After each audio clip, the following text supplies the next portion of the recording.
do it.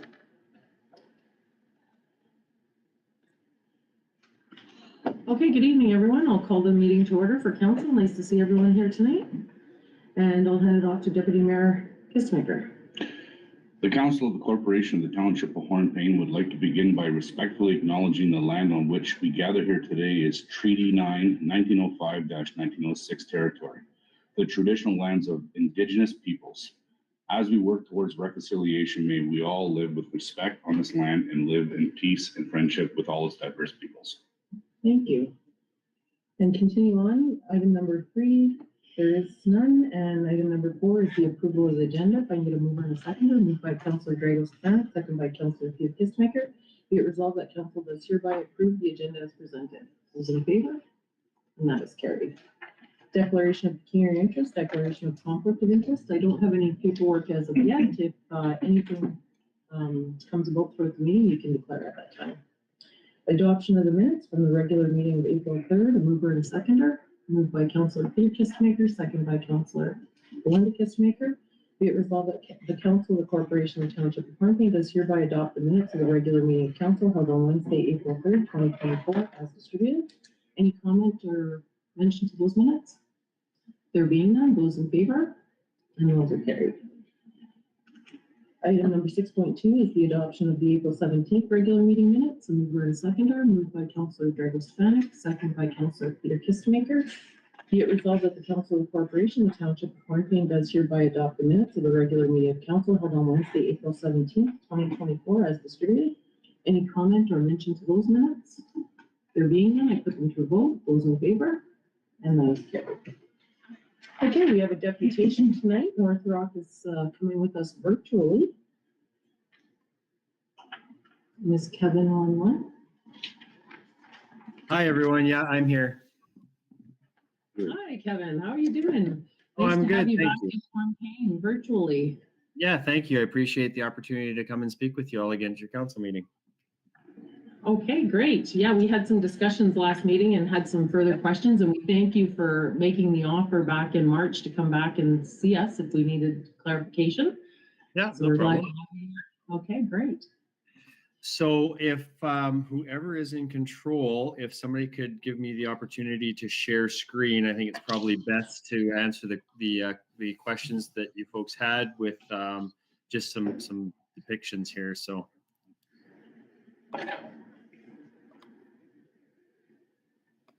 Okay, so just let me know when you can see my screen. Yeah, we can see it.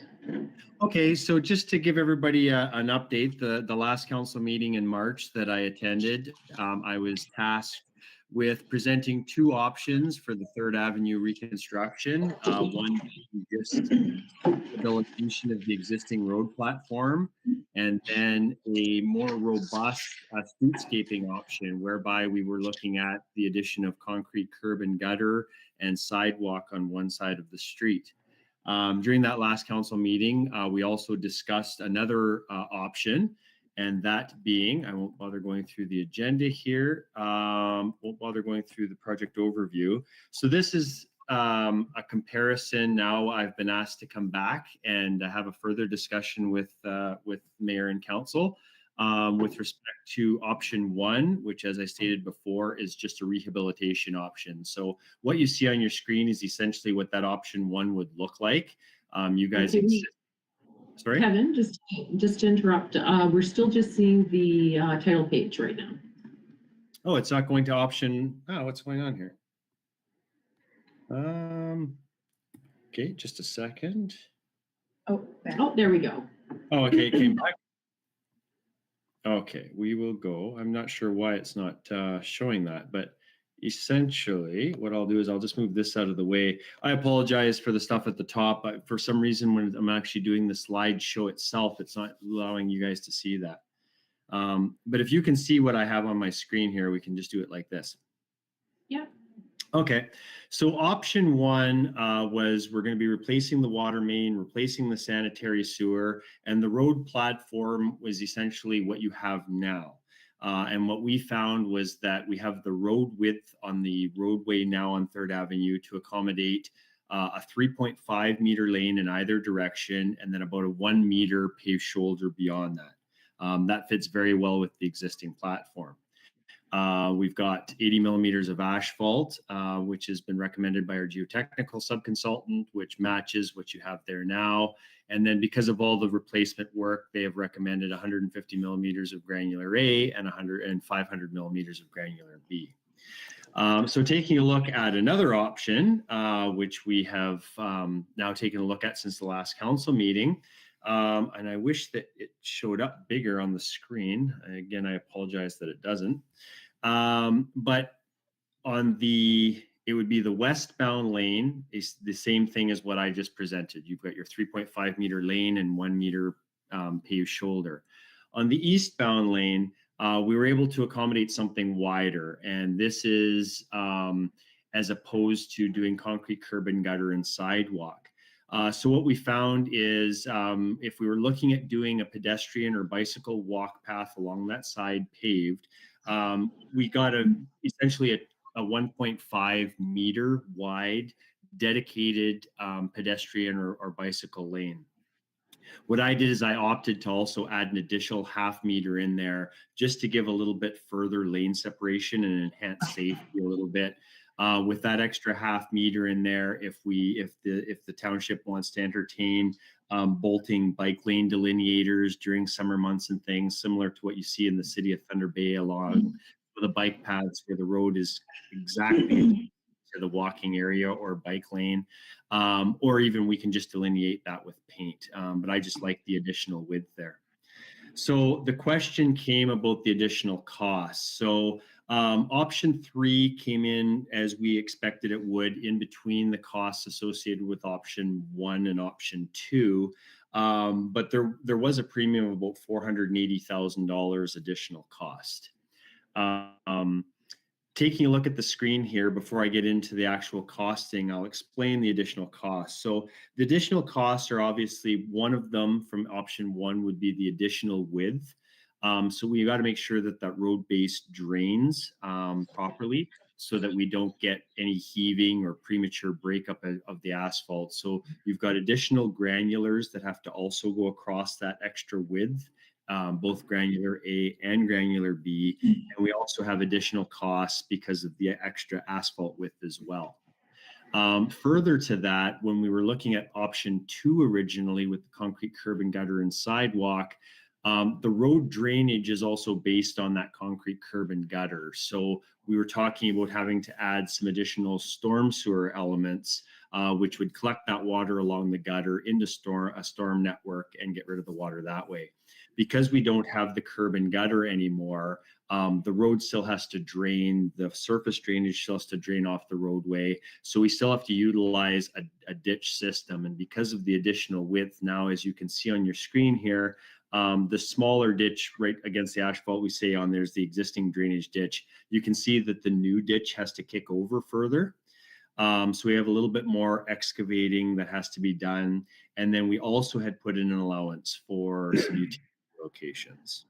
So if nobody has any questions about this cross section, I'll go into the costing. So again, option 1 is as we had presented previously. There's no change to this.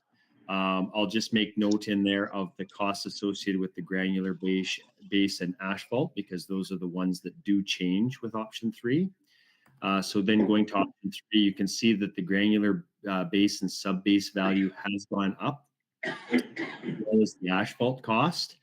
And then when we took a look at this option, we also had identified potential utility conflicts. So because the ditch is kicked over quite a bit more than the existing one, it looked like we were getting into quite a few utilities. We had originally identified about 14 poles that we thought would be in conflict with the new pavement width and new ditch offset.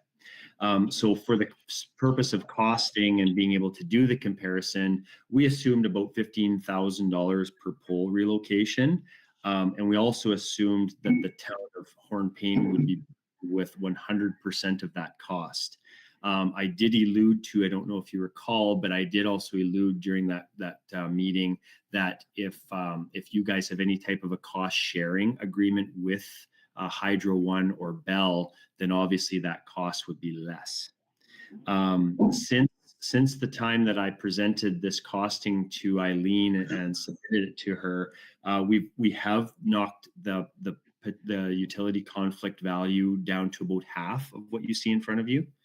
And we can probably further adjust that as well, just by doing a few things with the forest slope and playing with the ditching a little bit. So I think it'll be something less, considerably less than what I had presented and what you see in front of you.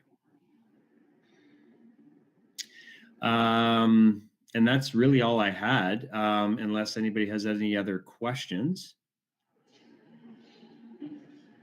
I just have one question. So with the 487 then, Kevin, Yep. the potential utility conflicts of the 210, was that included in the 487? That's No. correct. That was a total, yes, it was. Yeah, that was a total cost increase. So the three cost increases, Mayor, are, if you look in front of you there, it would be the red, the potential utility conflicts of 210, the additional asphalt costs because of the extra width, and then the additional granular base costs. So if I go back up to option 1, you see that the granular costs have gone up by about 40,000 and the asphalt costs have gone up by about 150,000. So all those three things combined equal your 480. Okay, and so what was the difference in getting the utility costs down? Are you confident in those utility costs being cut in half? Yeah, I am. I wanted to make sure that I gave you a worst case scenario when I presented this option 3. I know that would be my stance, at least if I were the municipality, wanting to see kind of a worst case and then something coming down to the right number. So we had originally identified, like I said, 14 poles.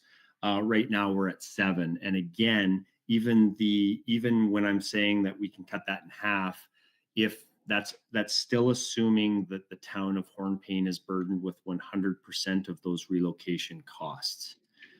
If there is a cost sharing agreement in place, what I have seen by other municipalities, Ministry of Transportation, other government agencies, is usually it's like a 50-50 cost sharing. But again, I don't know if you guys have such an agreement in place. If we are worried about costs, something I will also propose, again, part of those additional costs are with the granular base and asphalt. Going back to the cross section for option 3, I could eliminate all or a portion of that extra 0.5 meters for the lane width as well. If you recall, I went from a 3.5 meter lane to a 4 meter lane. So I could come down to a 3.75 meter lane or go right down to a 3.5 meter lane and just have the extra 1.5 meters. There's no specific standard that requires me to have that separation. I did so just to enhance the safety for pedestrians and bicycles. Okay, and then for the, I heard you say it about putting the granular base, and that section would be just like a drivable road, correct? Because I asked some questions at the conference I was just at about this. Mm-hmm. And that was their advice, was to ensure that everything was the same like a regular road, because you would experience cracking, and you had mentioned that it has to be used as the drainage system for the road. 100%, Mayor. Yes, there's no difference. I'm not sure if you can see my cursor moving around on the screen, but out on this extra outside here on the 1.5 meter path, there is no difference. The asphalt thickness is the same as the roadway. All of the granular thicknesses are the same. And the section you see in front of you isn't actually quite drawn correctly. Like the granulars would continue right out through that 3-to-1-4 slope. And that's to ensure that you get proper drainage. So to answer your question, yes, that it's the exact same pavement strategy across the entire platform. Okay. Any other questions from council? Go ahead, Councillor Smith. Yeah, thank you, Mayor. I like the idea to go up to 3.75. We're still with the limitations. It's still wide enough. I also like the fact the 1 meter paved shoulder. Now for the walking path / bike path, whatever you wish to call it, you said originally 1.5 meters, correct? And you're able to add 0.5 meters to make it 2 meters, correct? That's correct. Yeah, that was the original request. And what I did is I added the extra half meter on the lane itself, just to give a little bit more separation between that walking path and the lane itself. And I like that. Thank you. Thank you, Mayor. Any other questions?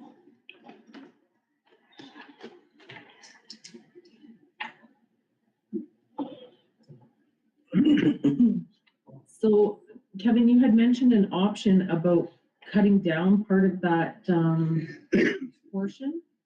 Did you have any idea of what the cost savings would be for that?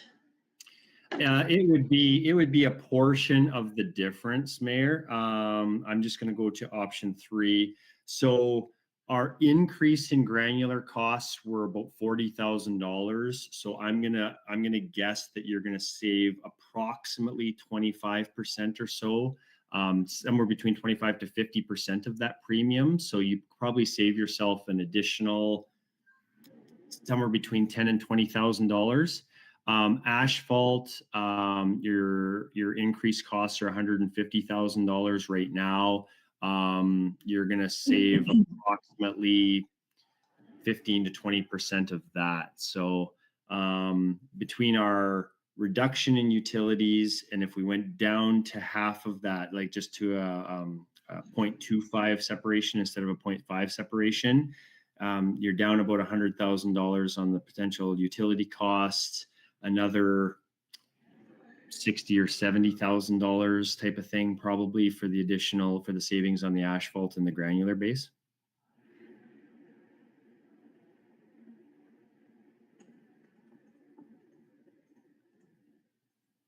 Okay, so now it brings it down to about 320.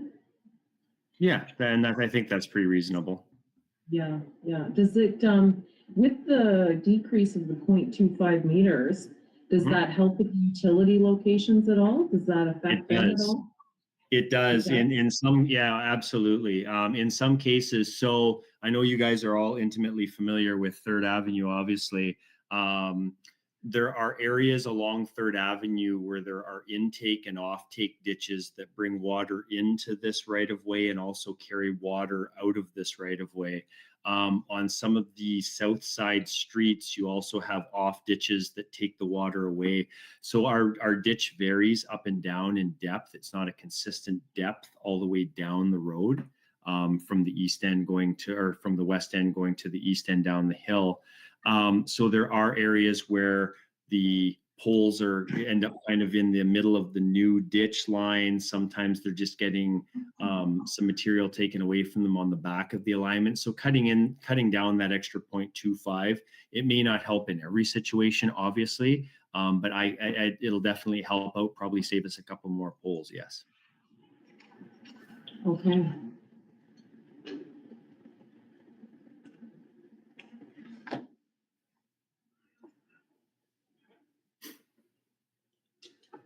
Do we have any further questions from council? Okay, I just have one further question, just for clarification in my mind with the option 1. It's replacing what's there. Are you extending the asphalt right to the edge of the roadway? Because right now there's a gravel bit of a walkway there. Will that still exist? I wanted to fit the existing platform, and it was a little bit in between the two, Mayor. So on the option 1, the asphalt will essentially extend out to the extent of where the gravel is now. So you won't have gravel. It'll pretty much be asphalt right out to the edge. Okay, right out to the edge. And that's good for drainage as well, right? That's correct. Yeah, it's you want to have it's like, obviously there's still going to be a rounding beyond that, so you will see some gravel. It just won't be it'll be more uniform, I guess is the best way to say it. Right now, I think you can probably, if you're going along there, you'll see the width of the roadway kind of meanders around. It's not a consistent width. So we would end up with a consistent pavement edge. So we would ensure there's still a half meter rounding beyond that. So you wouldn't have the asphalt right to the edge. You want to make sure you have some gravel on the outside edge of that, just to protect that you don't have undermining of the shoulder itself come in underneath the asphalt. So Okay, so with that then too, with the consistency of the road when you're building that, so when you're reconfiguring the ditches, you'll ensure that that's consistent right down Third Ave? Like that's you'll bring correct. those Yeah, ditches where they need to be or further or? no, that's right. So what we've done is we have I would like to see, I always like to see consistency. So if we can maintain a constant offset of that ditch. Having said that, there are areas where we've had to play. Again, we've only done the preliminary because I didn't want to get too detailed into the design of option 3, like specific little things until we knew we were going with that option, obviously, just because of the burden of cost to myself for design. However, we could see very clearly, like there's some properties along there that there's like retaining walls and really nice manicured bushes and flower beds and things like that. So I have had to manipulate the ditch line a little bit to accommodate some of those things that people do have in the front yards. But I think it's important to those people that we try and minimize the disturbance to their front yards. Okay. Thank you for that. Any further questions? Okay, there being none, I think all our questions have been answered. Excuse me.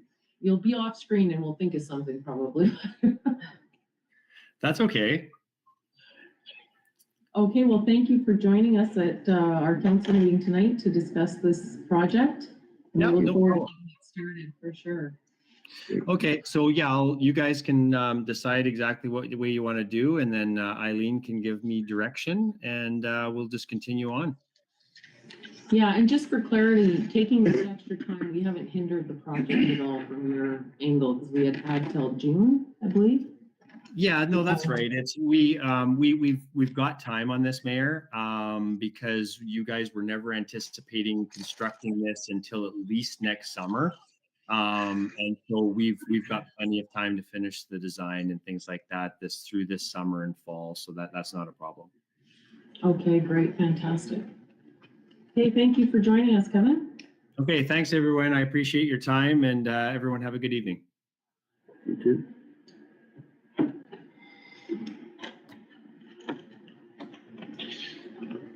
Okay, so we've got our questions answered, and we're looking between, we already took out option 2. So we're looking between option 1 and option 3.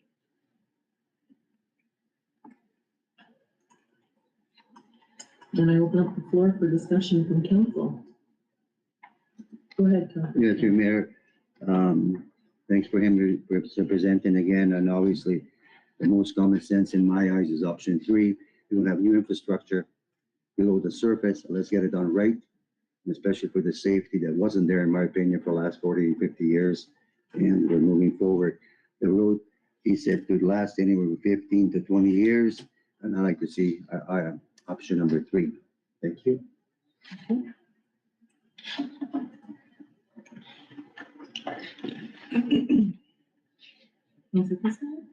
Oh, I think we should be putting this out to the public because I agree with Councilor Stefanik. I'd love to see option 3, but we also have so many other things to purchase, and that extra close to $500,000 I would like to see spent somewhere else, because we are gaining with option 1 being wider than the existing road already. Mm-hmm. And I really like the idea of not having debt after it's done.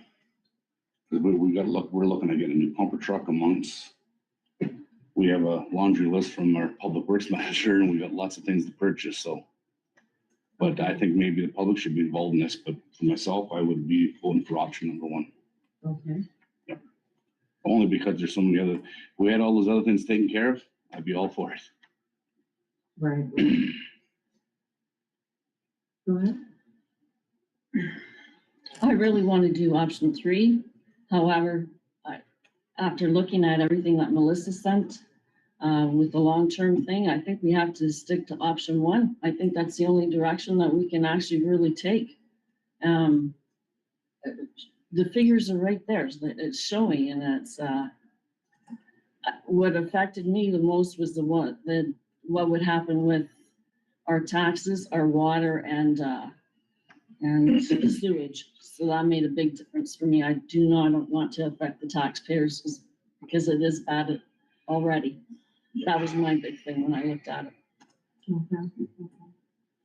I'm with Councillor Stefanik, and I would love to do option 3. My concern is, after reading the report and looking at it tonight, there's gonna be quite a bit of disruption, so I like Peter's comments about what do those properties look like, and we haven't had any discussion with those property owners. And that's concerning to me, because I would have, like, if it was happening on my street, and this isn't something that I even considered until earlier today, that I would have liked to be discussed, like, just even a heads up, this was gonna happen, right? So I'm prepared to go with option 1 tonight. I think that's, we're gaining that extra space, but I am open if we wanna take it to the public. Go ahead, Councillor Stefanik. Sorry, I'm going No, to go ahead. I spoke to numerous people since the last council meeting. I was gonna bring that up later, but I'll bring it up now. Majority of people have spoken. This is unsolicited. I did not chase people down. They actually called me, texted me, and talked to me in person. They felt, because some people follow this very closely, they felt there should be public meeting and public input on every project that's capital project that council is considering, especially the large, you said it yourself, and I have no problem with that. I think, and then we have a public meeting, we present the case, and the public will tell us which they want. And there's no back and forth like we did in all the last 3 or 4 months. I respect public's opinion, taxpayers' opinion, and I think that's the best solution for all the major capital, high financial expenditures. Thank you. Okay, thank you for that. Any comments on that? Go ahead. I agree with Council Stefanik, and I would like to say it again about public input, and they also have to be given there's gonna be an increase in taxes if we go with option 3 on top of any other increase that may happen. So, you know, that's what my whole thing is it's an awful big expenditure when we have so many other things that are just as important, if not more important, like the pumper truck and breathing apparatuses for a fire department and so many things for the public works department. So I think that we are stewards of the townships, of the taxpayers' money, and at the end of the day, Councilor Stefanik is correct. They should have the say in it. Okay, At least give them the idea, and then let's see what the feedback is. so in what type of forum are you thinking? Like a town hall meeting, yeah. And mention a few other things, like we'll bring up a few things at the same time, because we do have a little bit of time to deal with them. Because this is a big decision we're gonna make on behalf of the taxpayers. Yeah, I can see that, and I can see the benefit of expansion of the road. Like, I can Yes. see I was driving up and down today, and, you know, there's young people on bikes and children, and everyone uses the road, so it's not even just the homeowners on the road. And, so when do you think we should have a town hall, if we have to have a decision by June? Sooner than later. I don't know what, depends. It was good with everybody else. I defer to you. And I didn't see this coming, so I like. Yeah, I'm not sure. Okay, If we don't have time, then we're gonna have to vote on it, and then I was gonna say, sorry, that I'm not sure if there would be time to have it. I'm away for part of June, but so it probably have to be before June or after mid-June, which doesn't really give us time. Well, we definitely, think. Calendar.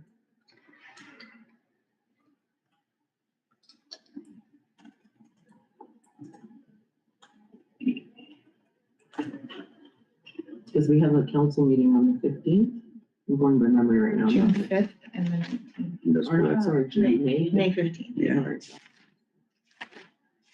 I do have one question. Yeah, go ahead.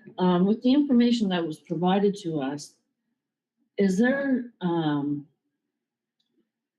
with the new budget that came out, is there anything that would help with applying for more monies on this? Is there anything that fits? Or is it just, Well,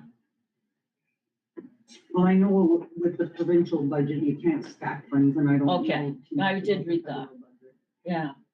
Cause it seemed like there was even one that seemed to come up, but it was already passed, like, it seemed like we didn't hit it. So I was wondering if there's anything actually that we could look at to give the additional funds before we even get started. Okay. And we're not. Just through you, Eileen, the answer was no from the treasurer? For that question? It's funny when you read it, it's not clear on some of the things if you can actually, like what you said, stack it, or if you can't start your project when you want it, because you still have to wait for them to get back to you, which seems to take forever. So, I don't know, it's a gamble. So sorry, just to repeat the question again, Well, or did the treasurer? no, it's, okay. I just want clarity on the treasurer's answer that it was no about stacking for that project, I'm not right? sure about federal, I don't know about, I know we can't for provincial dollars, I don't know about. Right, so, Okay. sorry, I feel like I'm looking at word in my glasses. But we do have provincial funding within this bracket, right? So would that not just deny us then, because we can't stack on the provincial? Yeah, for the provincial dollars, for sure, you can't stack, so I'm not sure about the things that came out in the federal budget. Okay, I haven't looked at any of those grants or anything that got, announced with the federal budget. okay, I guess my question, just to rephrase my question is, because it's a tri-partnership between municipality, federal and provincial, is that even if you could stack federal, because we have provincial dollars there, we couldn't stack that, or are you saying that there's a possibility? Yeah, I'm not sure. Okay, I know we can't stack provincial with provincial, I'm okay, not sure okay, about federal. okay, but we could possibly stack federal on federal and provincial, possibly. I don't, Okay, I think it would need to be further investigated. okay. Okay, well, I'm in favor of a town hall. I think, just when we get into further discussions about, the finances, I have some ideas that I think the public needs to hear about, and I wanna know if their public has buy-in. I'm not, I'm looking at our calendar, we have a meeting on May 15th, I think we can have further discussion there to prepare. And I'm thinking the 29th, and I'm even willing to cancel a June meeting if we have to lighten the load of staff workload. Or have one longer meeting in June to make that happen. And I'm thinking the 29th of May for a town hall, is that, I'm not sure of your schedule, I'm sorry.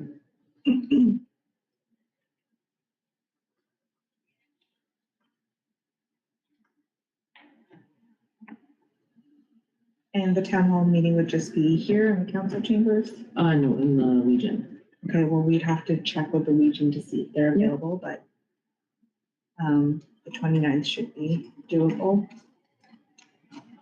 Yeah, so we not going to Yeah, or we could do it in one of our facilities. I prefer the Legion because they swarm. usually do our setup and they assist with your stuff, right? When we do it at the Legion? Yes, they can help with the setup. Yeah. Okay, and so do we want to bring a motion back to the 15th for that, so we can find out exactly which date, or would you like to pass a motion now? We can bring a motion back to the 15th. Yeah, that way we can make sure we have the correct location in the motion. Okay. But we want to ensure that the public knows, right? That that's happening? They need a minimum of 2 2 weeks weeks. notice, which, once we have, Yeah, I'm not so worried about the minimum notice. I want people to attend. Yeah, So if we were to set the special meeting tonight with, could we set the motion, location to be determined? Yeah. And we could get that out? Okay. And, at our last town hall, we had talked about, time, did we start it at the regular 6 o'clock time, or was that sufficient, or did we start it later? I can't recall, I believe it was 6 PM. Okay. It might have been later, it might have been 7, but I can't remember. Okay. Was council good with 6 PM, or do you want to go a bit earlier to 5? 6 is good. Six Six is is good? probably Okay. better, yeah. Go ahead, council. Yeah, I have a supplementary, actually. I've been part of a lot of public meetings here, and what we have failed is we presented there. I think there should be a package available prior to the meeting online that we're gonna be looking at, so they understand that. It's pretty hard to comprehend. I mean, we discussed it for 6, 7 months. Does somebody walk in, to look at a presentation, make a decision, or have input?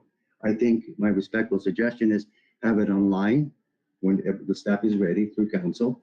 And also, I truly believe we should also have some hard copies here at municipal office that people could pick up and study the report.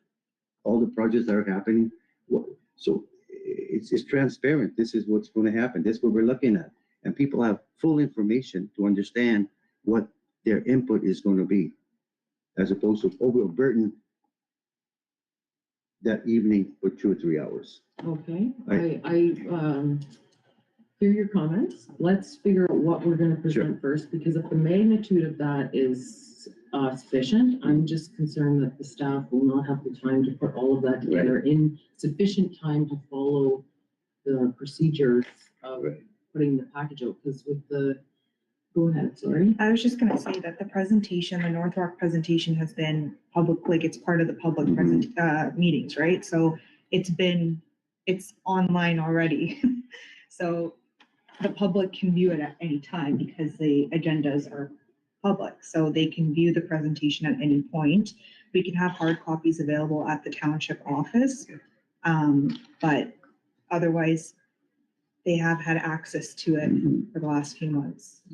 Okay, and I think we Yeah. can pull together what we need Mhm. once we figure out exactly think it's what our crucial. discussion is. Councilor Christopher? I think just basically present them with the Coles notes version. Mhm. Basically, this is what we get with option 1, this is what we get with option 3, this is the difference in taxes, and it's gonna cost this much, and this is our reason why, just. Right, but it might not necessarily, depending on how we plan, what the impact on the tax rate would be, because at our last meeting, we talked about utilizing the upcoming ISIP dollars, ISIP or OSIP, I knew I said it wrong, dollars, and my understanding was that we could. I Yeah. just want to make sure that's.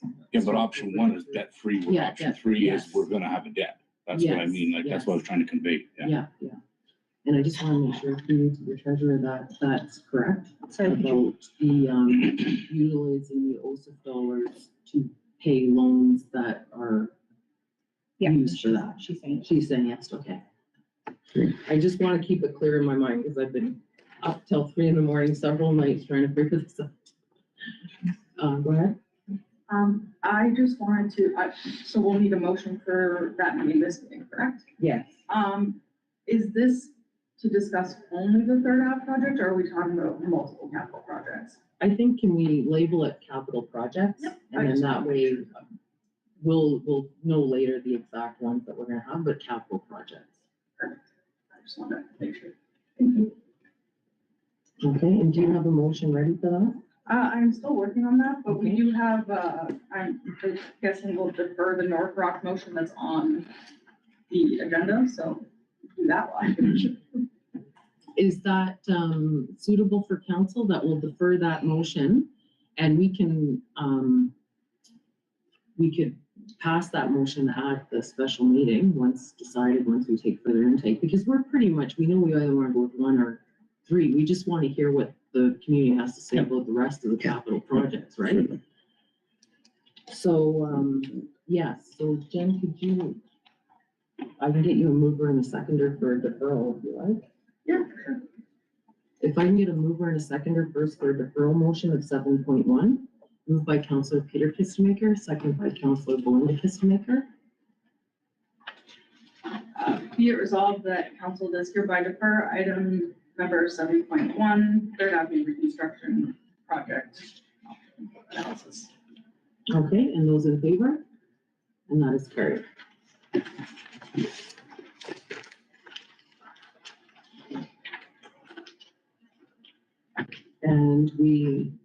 set the other motion? I'm still working on it. Is it possible to continue in the agenda? You can also just do it for after the one if you want.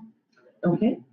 We'll just defer that motion until the clerk is ready to read it. Council, good to continue?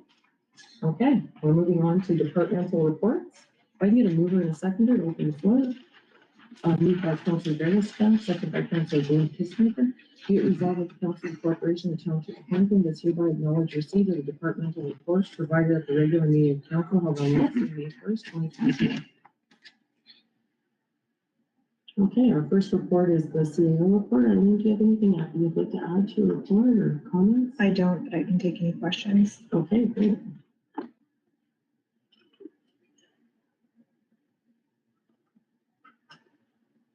Okay, I'll open up the floor for questions for the CAO's report from the floor. Any questions?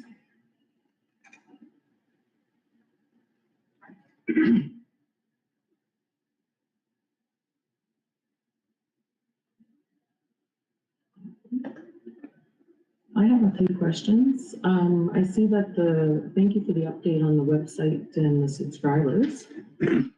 I was just wondering have we set a target or a goal for where we'd like to hit for subscribers or calendar use? I have not yet. I'll have to look into it further and just see where we need to go from here in increasing website usage. Okay. Are you happy with the results so far? I think since it's been implemented last February, I think, there's more people using it this time around than there were last year. So I'm happy that more people are using it and subscribing. I think there could be more, and there's always room for improvement, right? But yeah, I'm going to try my best to increase usage because you pay for the website and it's a great source of information, and it's reliable and legitimate information, right? So that should be the number one spot for any type of township news. Okay, thank you for that. Just in regards to the Canadian Transport Agency, so what are our next steps with that? So we have an upcoming meeting on May 7th with the township solicitor and CTA and CN, and we'll see how that goes, and then I can provide council with an update after. Okay.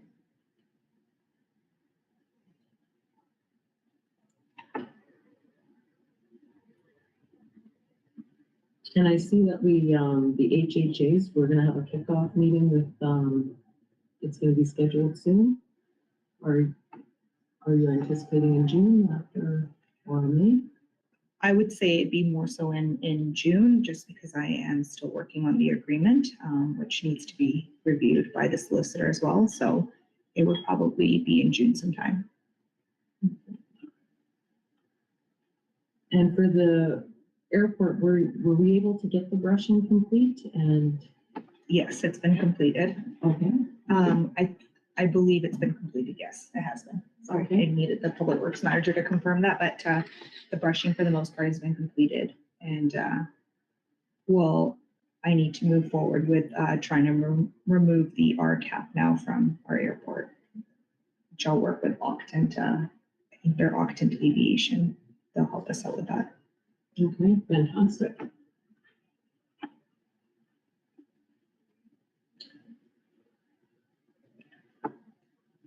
And just on this project, when we were looking at, we're going to talk about the long-term loans, but on this project, have the funds been received from the government portions, and have we been able to pay off some of those loans, or do we have a loan still outstanding for that?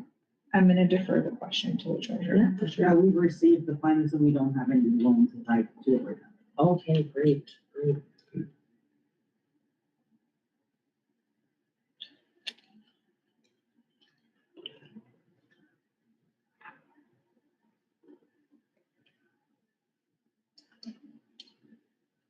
I wanted to highlight the Minister of Municipal Affairs and Housing meeting that we had that Eileen talks about in her report.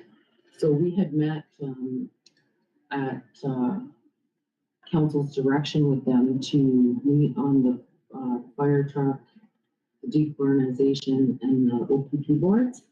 And we were heard because at the NOMA conference, the minister talked about meeting with communities and getting that first line input.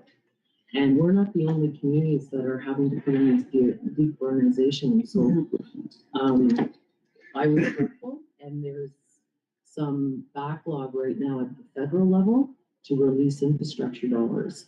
So I think further talks on that, maybe we can get creative on some sort of strategy to pay for that decarbonization project. There's, and I want to give a shout out to Eileen and the team, because at the NOMA, I was approached that we should work together, like Scriber and Brainstorm right away. Of course, I want to work together, right? And then after discussing with Eileen, those avenues were investigated ahead of time, and yeah, so it was already done. So.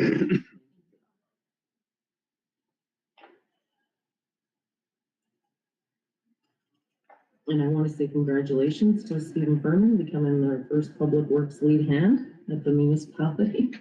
Good. And I guess we're still going to wait for further direction on whether we have to fill the other position. I mean, I don't believe that there's any requirement to fill Stephen's spot now that it's vacant, but I can check with, I guess, QP. Okay, just to make sure, we want to make sure that we're following our agreements. Those are all my questions. Any other questions from council? Thank you, Evan. Okay, moving on to the client service manager treasurer's report. Melissa, do you have anything you'd like to add to your report? I actually would like to add that we have hired Shelby Porter to the office. Oh, okay. I mentioned it in the last report. Oh, sorry. That's okay. Okay. No, that's fantastic. Well, I got nothing to add there. Stole your thunder. No, but I will congratulate Shelby as well for the township team. Okay, any questions for the treasurer? Go ahead. I have a comment actually on page 2 of 2. I thank the staff for their fine efforts. It's nice to see regarding the accounting DDO, and according to the report, the determined field visit is not necessary because of all the information provided. Thank you for reading, and all the staff. I really appreciate it. Thank you for that, Counselor. I'm going to echo your comments and read my note. I applaud the staff for the success with working with Richard, that our auditors do not have to travel into our community. Quite pleased with that.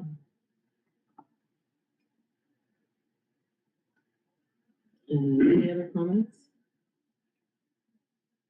Okay, I don't have any further questions. Thank you, Melissa. And Public Works Manager. Does Dwayne have anything to add to this report? Do you have anything else? Just the Jet A is being installed right now, the new fuel tank at the airport. It should be powered up tomorrow. Electricians are still working on my left. Oh, okay. So, and this is all with the new technology, right, and everything?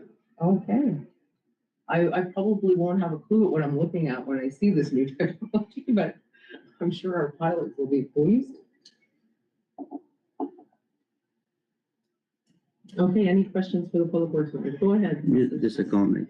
Would you have enough material, Dwayne, I respectfully ask this, to fill all the potholes with gravel and sand last time? Yes, yes, we have been. Thank you. Any further questions? Go ahead, Councilor. It's more of a comment that people have to understand too. Like I've been seeing or listening to people complain that the town employees haven't been patching. They've only been putting gravel, but they got to realize that the gravel is just temporary, and whatever they put for a cold patch now will be blowing up within a day or two, and it's a complete waste of our limited resources that we do have. So I just hope people that they're patient. Our guys are working very hard at trying to, and every spring they're staring, they got the culverts, they got so many things to contend with. Yeah, very good. I do want to highlight that at the conference, we were in the trade booth, that there was a product there that Dwayne had drawn my attention to and said you should go check it out. And it's a water reactant cold patch product that you can put into a bowl of water. I'll let Dwayne explain it. It actually reacts with water, it needs moisture to react with stuff, but it's supposed to be, it's got a warranty of 3 years on it. It's quite expensive though, it's not cheap. Currently, it would cost you about $100 a pail or so. So a skid's like $3,900 compared to the same amount in cold patch is like $250. So $10,000 in cold patch would equal to $144,000 in aqua pump. But I wouldn't mind taking a section and trying this and see what happens. It's still not as expensive as paving, but it's not cheap either. So you're almost halfway there when you figure it out. So, wouldn't mind trying a section anyway. Yeah, I'm totally on board with it, because when I went and talked to the trades folks, we talked about patching holes and potholes and that sort of thing. And you can correct me, Dwayne, if I'm saying anything wrong, is that usually over the course of the season, you can go and fill a hole 3 different times. Well, we're seeing that now. They're being filled and then with rains and it's gone, right? And what was intriguing to me, that it's warranted for 3 years. I was like, you're warranting this? Like, you're like, and I asked all sorts of, I was like, how do you get out of it? Like, is it, the sub base has to be certain or what? Like, I want to know, how do you get out? And he said, no. He's like, you call us up and we'll do it. So I'm totally on board to try it and Sample, see, yeah. because yes, it's more expensive, but if we're not having to bring employees back to a place 3 times in a summer, and am I correct in about that? About 2 times. 2 or 3 times, depending, especially for those places that are problematic. I was like, okay, this could be, yes, it's not, the price of the product itself is more expensive, but if it's utilized and then you don't have to worry about it, I think I would be interested to try it and see. Yeah. Go ahead, Tom. Usually with cold patch, water is a nuisance trying to patch with. This stuff actually, you have to bring a bucket of water with you. You need to work. Plenty of Yeah. water here. Yeah, and they had samples, like it's rock. I said, I'm not carrying a sample around, so I didn't bring one back with us, because it was like a hockey puck. It was just like a hockey puck. They had the samples showing.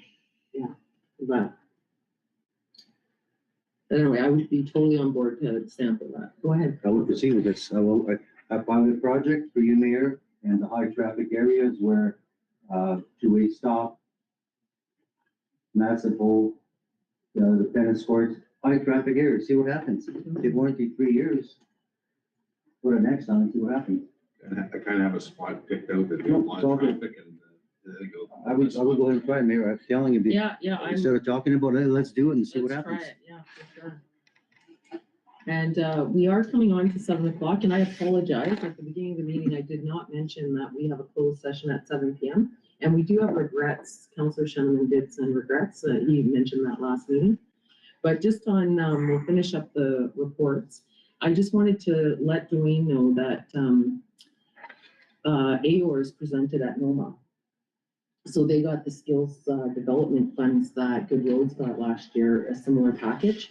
And there's 36 positions that are fully funded.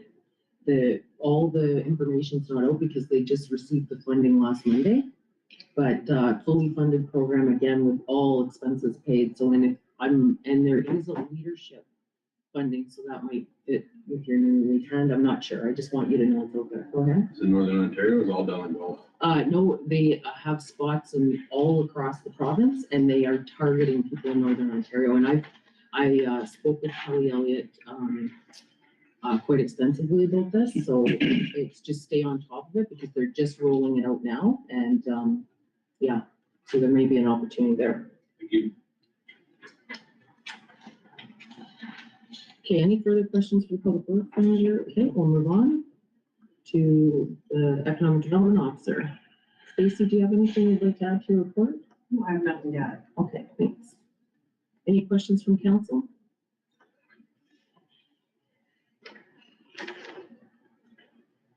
Okay, I do have questions. There's 3 big reports coming on May 15th. Yep. What do we do after that?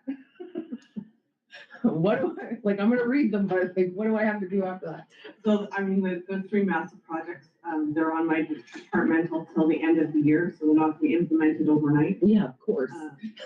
So they're just math. I mean, the projects are massive. The only one that will be easy on you guys probably is the market gap analysis. So that's a report. So we'll create a launch page on the website, and that'll be placed on the website. There's not separate monitoring program and a review program for that one, but that's not expensive, but all the other ones are expensive. Okay, There's lots of stuff. yeah, well, it's all that information that we gathered and the work we wanted to see happen, so. Yeah. Well, I'm looking forward to, and I'm taking it you're pleased with the work that's coming? Yep. Yes? Great. And just I noticed this too, because this was all linked into our red application. And that the reporting was due on that at the end of March, and that's all. The report's all in, the Yeah. claims have all been put in, so we're just working with the advisor to just finish the file. So we got all of our, got those 3 major projects done before the end of March, so we could get the claims in to the end of March. So we got the final reports in the last week of March and did our reporting on the 27th. So Okay, 2 or 3 days. thank you for that extra work. I'm sure it was a team effort. Okay. And, yeah, that was all my questions. Any other further questions? Okay, thank you. There being none, we'll vote on acknowledging receipt of reports. Those in favor? And that is carried. Okay, so we do have a scheduled closed session for 7.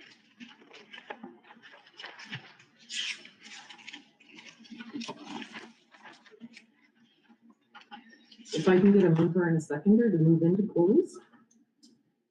Moved by Councillor Drago-Stefanik, second by Councillor Belinda. Be it resolved that the next portion of the meeting at 6:57 PM be closed to the public in order to discuss personal matters about an identifiable individual, including municipal or local board employees. A position, plan, procedure, criteria, or instruction to be applied to negotiations pursuant to section 239(2)(b) of the Municipal Act 2001. Those in favor? And that is carried.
We're good to go? I don't think so. If I can get a mover and a second, I'd like to turn it open, please. Moved by Councillor Pierre Kistmaker, second by Councillor Drago, sorry, Drago. Be it resolved that the Council of Corporation of the Township of Hornepayne does hereby return to open at 8:04 p.m. Those in favor? And that is carried. Okay, back to our regular agenda, and we're at item 9.1. Okay, does the treasurer have anything to add to the report? No?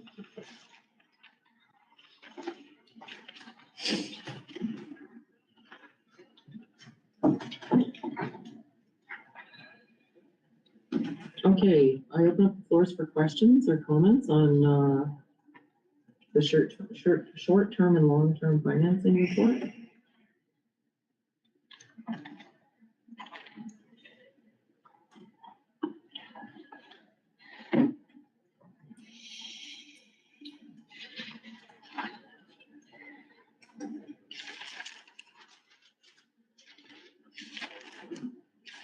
I have one question. Yeah, go ahead. With the life expectancy of capital items, the pumper tanker, this would be a good one for our fire chief, is saying this estimated useful life is 15 years. Wouldn't it be 20 or 25 years for as per the guidelines,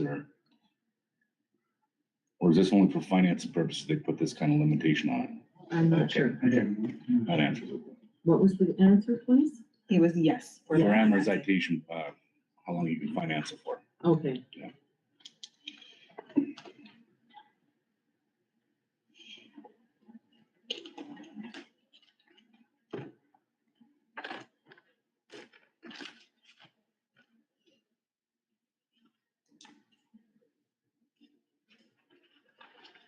Okay, so I have a couple of questions. Is there any other questions from council?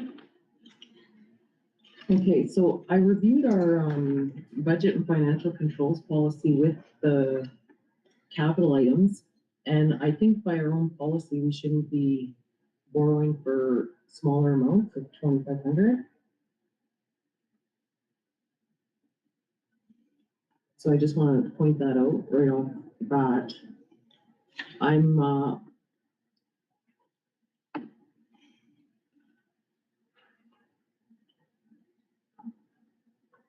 So I'm not sure if we can roll like the other items in capital assets for table 2. There's 2,000, 5,000, 5,000. Are those all for the same purpose, like the same equipment? So we can get those if we lump them together because they're attachments. I just want to fit within our. Go ahead. I think the public works manager. Yeah, go ahead. Everything from the roller pro chassis truck all the way down to the control unit for the sander are all the same equipment, all for the truck. That's all the same equipment, okay.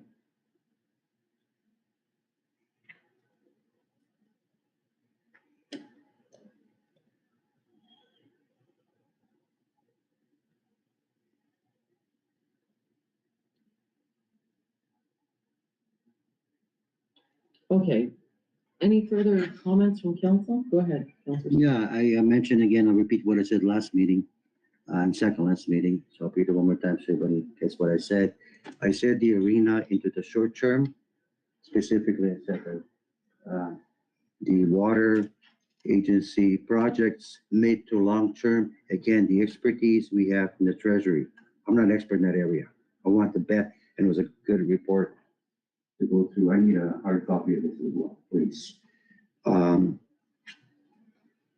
The others, regarding the fire department, I would go with the most necessity that a law requires us to purchase into the short term, and the stuff that is not by law that's required, that's not required immediately, first, second, or third year, I would go into mid to long term loan. That's what I said last time as well. Public works, same thing. High required item that we must have, not like to have, again, would be onto the short term stuff that's That's in the longer term with the mid to long-term loan.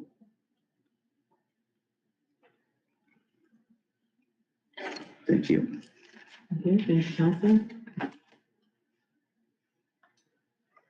Any other comments from Council?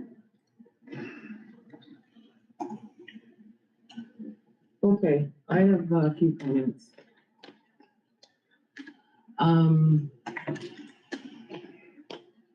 I like Drago's comments. I'm on board with that. We do need, the sweeper, when I'm looking at table 1 of capital assets, I do want to purchase those things.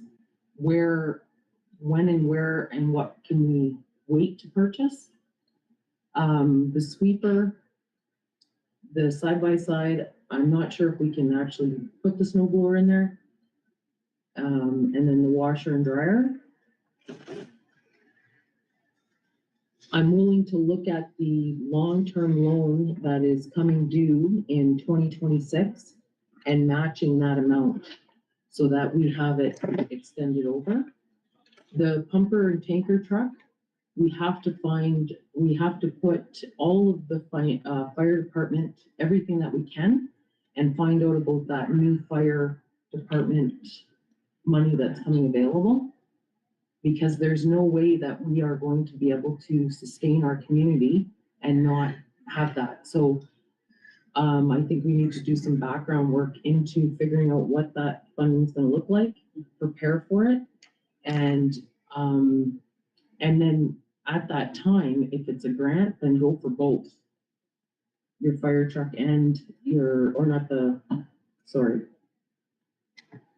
just can I get the 2 names of each vehicle that's in the garage, Miles, please? Rescue truck and pump. So We need a for pump. the pumper We need truck, both, yes, actually. but the pumper truck and the fire truck. The pumper truck is what's on the table. Yes, I know, but there's funding coming available out of this current Ontario funding. Yeah. Provincial funding. And I think we need to prepare for that. Or we're gonna get a loan for it into the future. But we have to get ready that way because the taxpayers are not gonna be able to pay for it. But I'm willing to fight for it, okay? And then if we prepare, we know that funding envelope's there, we don't know what's in it. And we put on what we need and submit that and start working with the people in the background to build those relationships. Go ahead, Councilor. Thank you, Madam Mayor. Miles, is there a place that, like, not trade-in value, because obviously you can't use it in Ontario, but the pumper truck that we have right now, is there a market anywhere, like offshore somewhere, whatever, that you could sell something like that? I don't know. I want to keep the truck Okay. as a secondary truck. Right now, we have several locations in Hornepayne that we have to transport water to in a fire call. We can't, we don't have, like Art Swanson's, the fuel plant, the MTO garage. But can we still use it, being that Cross, we're not insured? We have to transport water. So you go and fight the fire for 2 minutes, unhook everything, go get water. Come back, fight the fire for 2 minutes, 3 minutes, unhook, go get water. It's ridiculous, right? That's all we have. There's a few other options that are available. The one truck that I brought to you is a pumper tanker, so it's got more than twice the size of that water tank that we have to feed a truck like that for situations like that, as well as working lumber, working power, whatever, right? I would not, we can look into selling it. Other communities might buy it. I don't know. The only reason I was asking, because I thought we weren't gonna have insurance soon because it's aged out. I think it's not an automobile insurance thing. I don't believe it has to do with that kind of insurance. Okay. Right? It's about your businesses, protecting your homes and businesses, home insurance, commercial insurance. They're saying that our truck doesn't count anymore. According to them, we don't have. Thank you. Okay. Councilor Kissner, go ahead. One thing about looking into this grant and seeing where we stand with that, it's this, other communities are in the same boat, and we can fight together on this to get, so people are listening, that we need support from the government on this one for sure. Because it is talked about every time I've been somewhere, they bring up the fire department, so it is a big issue. Mhm. And it is on everyone's agenda because everyone's expiring, so we're not in the same. Just how do we go about and do it right? Yeah, yeah. Well, I think for the trust of our taxpayer, I think we have to try to get the money through that funding envelope as best we can. And then if we can't, and I totally agree with having the town hall, because I have no problem showing the things that we have to do and that we're doing. And at the same time, investing so that we have economic growth. We can't, like, that can't hinder either, because into the future, you need people, you wanna grow your community to pay for taxes. So to pay for all the services, the more people we have living here, the better. So, to a point, I would add. So my suggestion, this is where I'm suggesting right now for council, it's not saying no to all of these items.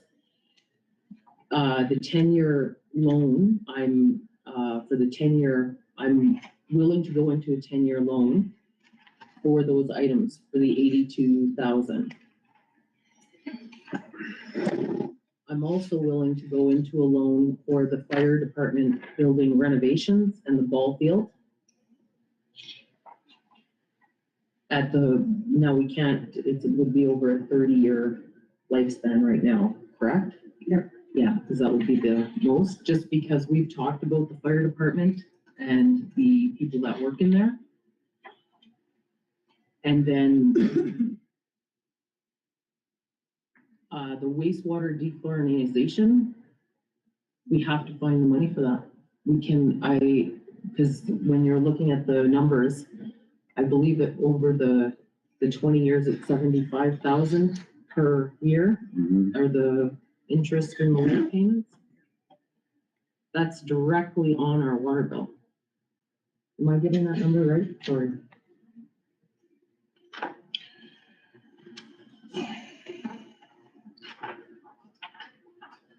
And I had discussions about this when we were at NOMA.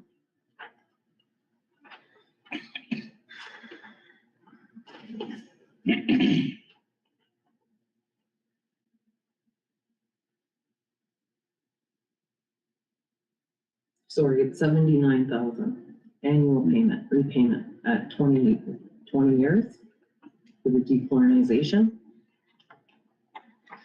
And that comes directly off our water bill. Or water and wastewater, I guess, or wastewater. Would it be divided up, Eileen, between the two? Do you know? Just sewer. Just sewer? So that would be under the wastewater? So on that topic, I think for council direction, we should actually meet with Aqua again and talk to them. I did talk to them at their booth when we were at NOMA. I talked with Pat Albert, and he understands the pressures we're under, and these other communities as well. And he was willing, he's like, we can help as far, like, let's have a discussion, and I think we should have a discussion on that. And moving forward, showing we are trying to implement exactly what the province wants with cost recovery at our water treatment plant. So I'm not sure how we can leverage still owing 863,000 on our water plant and then putting another $1 million dollars on again. Like so that's my thoughts there. I'm not prepared to. And when I was talking to Aqua, we still are able to use the temporary system we're using. And the other thing that I'm thinking with water and sewer is that the HAA's report that we've got coming, we have to look at that as well. So I don't want to tie us into, like, in the end, if this is a temporary measure that we can use for a few more years, or what it is, we'll find out. And then we have to do something with the HAA report that's significant in cost. We won't have the money to do it.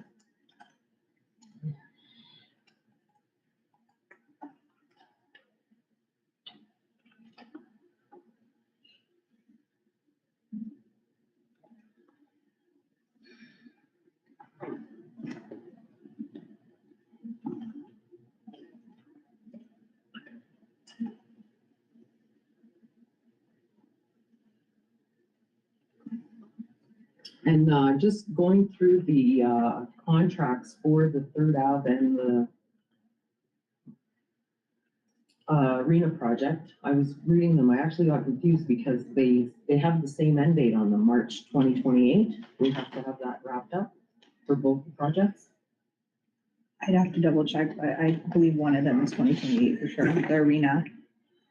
Okay. So correct me if I'm wrong, go ahead.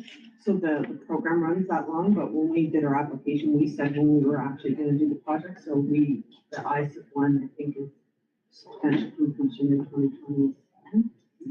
I think it's 2027. So so there's a project outline, so both agreements will end at a certain time, but when our reporting is due is based on our application. Okay. When we're supposed to do construction. So we asked for an extension, because we were supposed to have the arena done by 2025, Yeah, and we've got it extended to 2027. okay. Okay. Is that extension agreement in here? I just read the initial agreements that we signed. With those two agreements? I'm not sure if there was an extension agreement. I think it would have just been conversation or correspondence between the advisor, whichever front advisor it was. Yeah, it would have been, it has to be more than that if they're giving us a 2-year extension. So when we were doing the Sorry? reporting, we said that we weren't gonna be done by then because of the high level of magnitude. So we sent that in our normal reporting to ISIP and asked to move the date. So then they sent us back correspondence saying that they approved the date change, or the change of date. That was before the ISIP scope change. Okay, great. So we do have till 2027 for the arena. Okay, because that was where I got confused, was I thought it was closer in, and then the final reports due March 28th, or March 2028. 2027. Or sorry, 2026, the main page, the final reports due. For both the projects.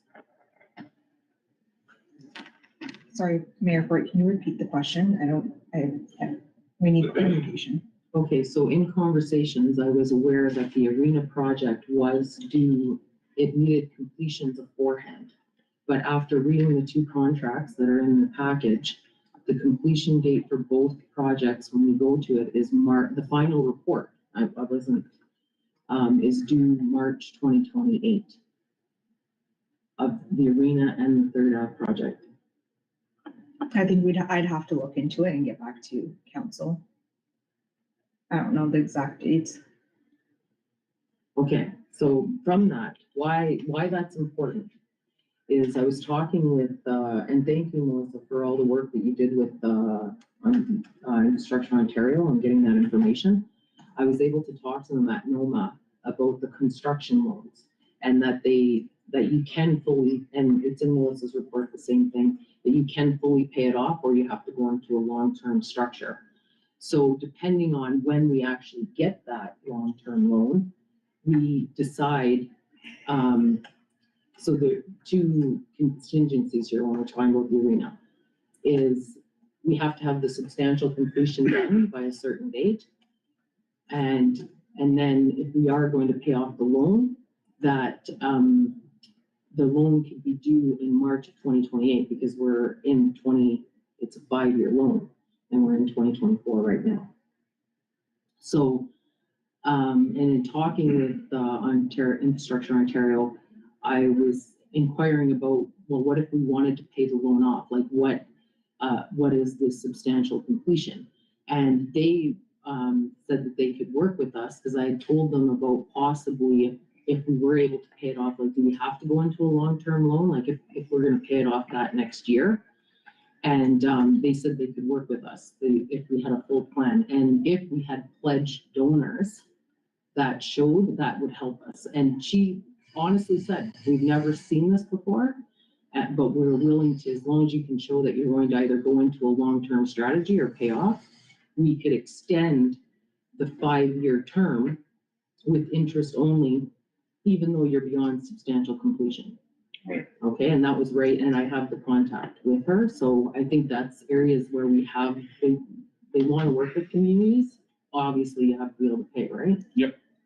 So that's where my thought process is that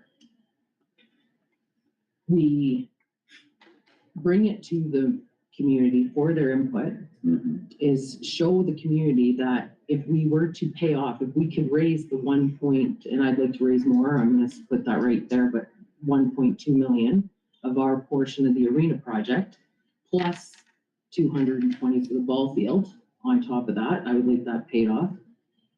Can we, this is what it looks like on paper as a community, if we do this together and pay it off, and then on our 100th anniversary, it's ours. It's our building, and it's our, we don't owe on it for the next 30 years.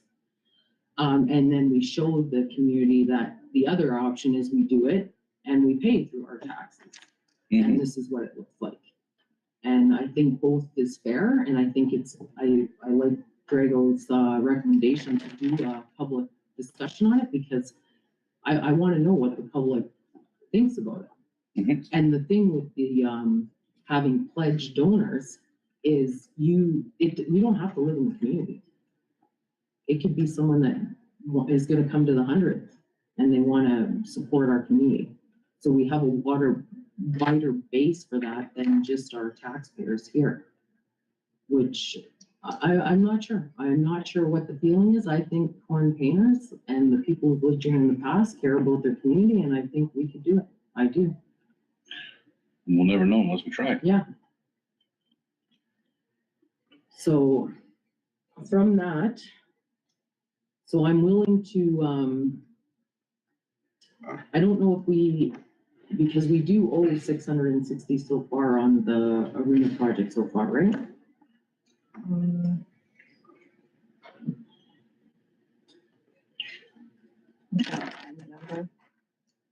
I think that's what was in this.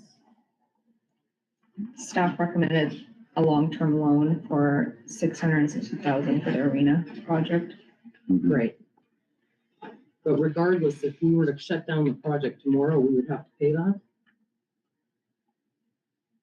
I'm going to defer to the treasurer, because I'm not, Where are you looking? I'm looking on page 6 of the, long-term loans amended report.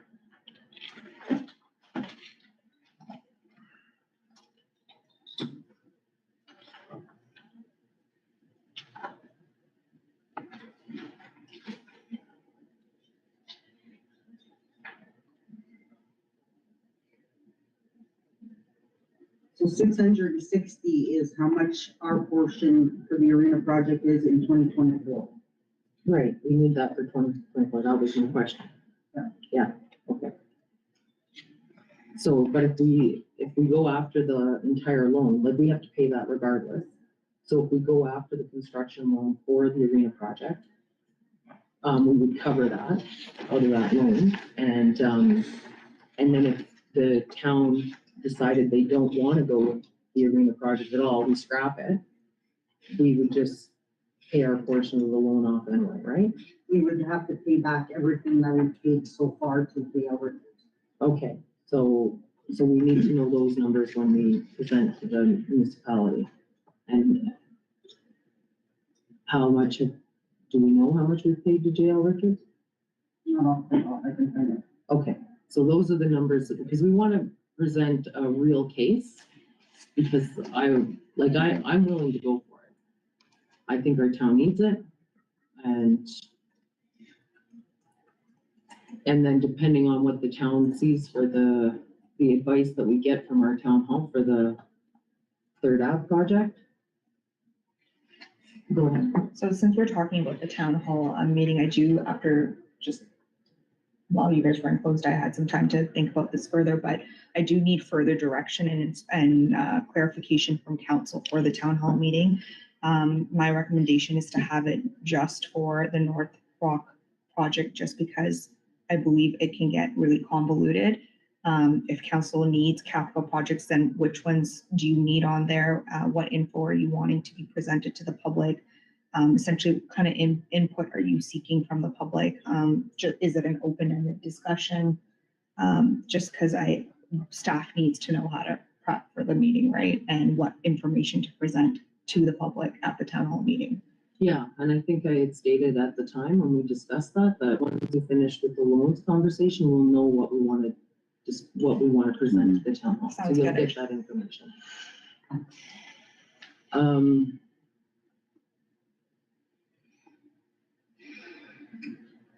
Okay, so for the arena project, then council, let's deal with that one. First one, the Third Ave project, there's nothing holding us to delay that town hall meeting. We're gonna decide once we get input. Arena project, there's going to be, we're going to direct staff to secure the funding to do that entire project. And we can get input from the town on how, 3 choices. Because we have to pay for what we've paid for already. We have to get the loan for that. So there'd be 3 choices. We do a fundraising strategy, we do a tax, we show the tax implications, or they tell us don't do the project at all. And then we fold up with whatever we owe, which will have those numbers. Is there any other option I'm missing that could be an option for that project? And I open it up to council and staff. Go ahead. I think the public should take note that there's no renovations to the actual arena when they're gonna take on this cost. It's just an additional with the library and the gym, and people gotta be aware of what they're signing up for. Mm-hmm. Yeah, for sure. It's just as long as they know that and what they're getting into, and we gotta abide by what they want. Mm-hmm. I agree. And I commit to having to council, I'll have my thoughts on paper for the 15th, and you can see it all where I'm thinking on this Mhm. and what I think we can do as a community to help our community forward. Like we're not gonna have economic growth or families moving here if we don't have facilities that they can use. Yeah. Okay, so that's where the arena project's at. Go ahead. I just want to get clarification, so we're gonna get the construction loan and then you're gonna ask the public? Or, Well, because you still have to pay the debt of the 660,000. no, there's no debt right now. Oh, there's no debt. No, that's budgeted for 2024. Okay, so we have time to wait then till the town hall to hear what the community has to say? We can't move forward with anything until we get council direction, so if that's the way council wants to go, then Okay, so what are the implications of not, so nothing's going on it right now? And so the only outstanding, but we have paid JL Richards? last year. We paid them last year? Okay, then I'm fine with that. I'm sorry, I was under the, that we needed the money to pay that right away, right? No? Okay, so then the arena expansion project is for the town hall. Yeah. And the Third Ave project.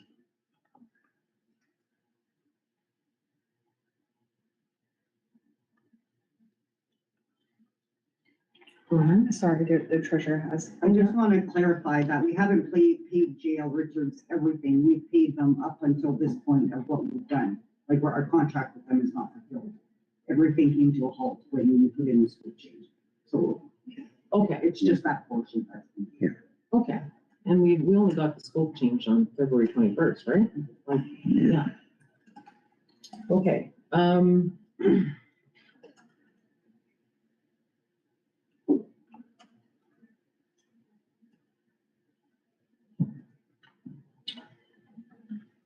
any other comments from council at this time? Go ahead. Brenda. Probably. Capital, table 2 and table 1. We have agreed to do something about that now. Am I right or wrong? No, I just gave my suggestions, because council Okay. wasn't, I was like, I would like to see things move forward. And I'm willing to put us into, like, I'm willing to have enough debt that we pay annually at a 10-year loan, a 20-year loan, and the 30-year loan, we're already capped out. It's our Right. water plant, like, Yeah. it's, you know? But there should be max on those, and then how do we go about getting the rest of the money? I'm not saying no, I'm saying we figure out how to get the rest of what we need. Okay, because these things here, these are things that are gonna help us help our employees do things better, Right. you know, and not have our expenses go up, except for that. So it's kind of important so they can move forward now, right? And then what are we gonna do about the fire department exhaust removal equipment? Where should that go? Because that is important. Yeah, I was looking at, putting that in with just a second, I went all the way down to the bottom. Yeah, 80,000. Because that's another thing that we should have now, you know, as I say. Yeah. Go ahead, Eileen. I would like the fire chief to speak to these items, just because he has also expressed urgency in getting these items as soon as possible. I don't know the table you have in front of you, Oh, but I know that, I need SCBA. I've got 6 SCBA, I've been on shoestrings for a year. I need that, and, I guess the government just announced that they're gonna put forward $10 million a year funding over the next 3 years for fire departments. I don't know what to tell you, but I need SCBA. I need my SCBA's. I'd like AutoX, like that goes with our levels of service, right? So, we have interior and exterior attacks, and auto extrication is not really specified, it's spirited is there, so I don't have tools for that.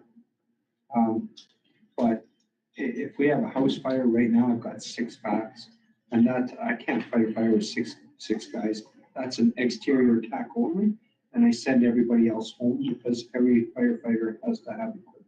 Wow. And so right now, one of my packs is the original one from when I hired on. We pulled that out of the catacombs and we're using that. That one's almost 30 years old, so I need SCBA.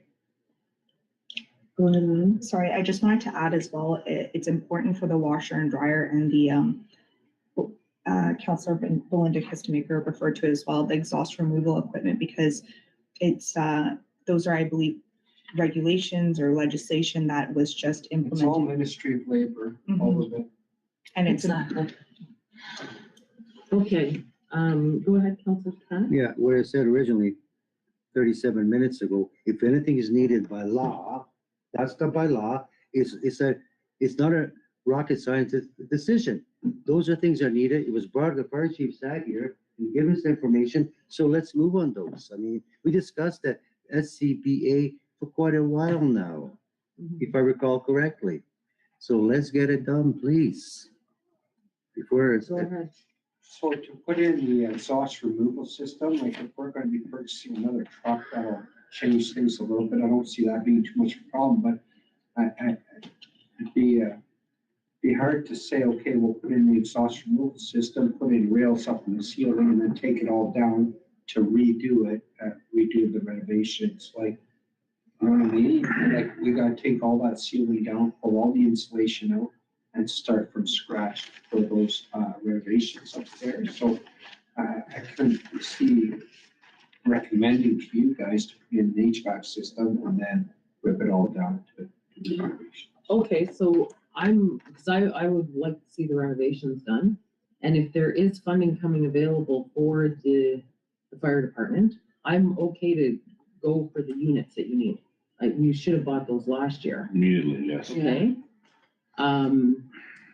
For those two items, so we're looking at about 200,000 for those two items. And then we work at getting the rest of the items included in whatever funding packages are available. And then if they don't, we look at putting it in next year, the HVAC or the systems that go after renovations. Because realistically, how are we going to get all of this work done with our small staff? We have a terminal that needs to be renovated still to wrap up that agreement out at the airport. And if we're gonna get renovations done on this building here, that has to be outputted. Like it's already end of April, by the time everything's put in place and those things are done, we'll be back here in February. And then does that sound reasonable? I'm not sure, but I need SCBA. No, I'm saying the SCBA, I'm saying yes, Yeah, sure. okay? And I'm saying yes to renovations, go ahead. And I would add just the washer and dryer, just because that's ministry required. So we have to wash our equipment. Some fire departments order 2 sets of gear, and as soon as they have a fire, they seal them up in plastic, package them up, ship them out. When we looked at the 2 options, that was expensive. It was very expensive. It was a lot cheaper to go with the washer dryer for, I don't remember how much, 15 grand maybe.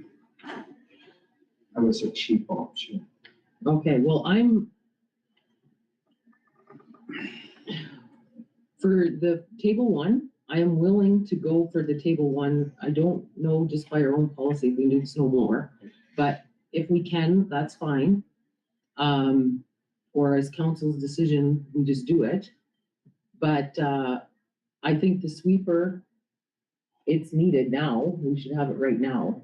So I want to see it budgeted for this year, even if you don't buy it till the end of the year for next year, so that you have it when you need it. The side-by-side, my understanding, that's going to save on staff time for the young students, right? So, and then the washer and dryer, that's all in a 10-year loan. Go ahead. I'm just, can you clarify on what you mean you want to see those things budgeted? Because all of these items are already in the budget. Oh, what did I say? Sorry. You wanted to see it in the budget this year. No, sorry, I wanted to see these things loaned for this year, like to move forward. Sorry, I misspoke. Like I guess what I was trying to say is that I want to see the item purchased this year, even if it's not used till next year, so that we don't, like, correct me if I'm wrong, if we buy a sweeper right now, it's not gonna get here in time. No. Go ahead. Probably 10 months. 10 months. So we need to get the loan to purchase it, so we have it next year. Okay.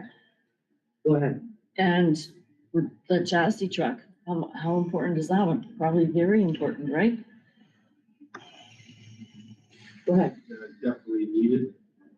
It's definitely needed. The dump truck we have passed again last year, but it's a ticking time bomb. It's eventually not gonna pass the emissions test. Okay, and when do we test it again? I think it's October. October? Okay, and we haven't, can we, use our OSIF funding for, rolling stock? No?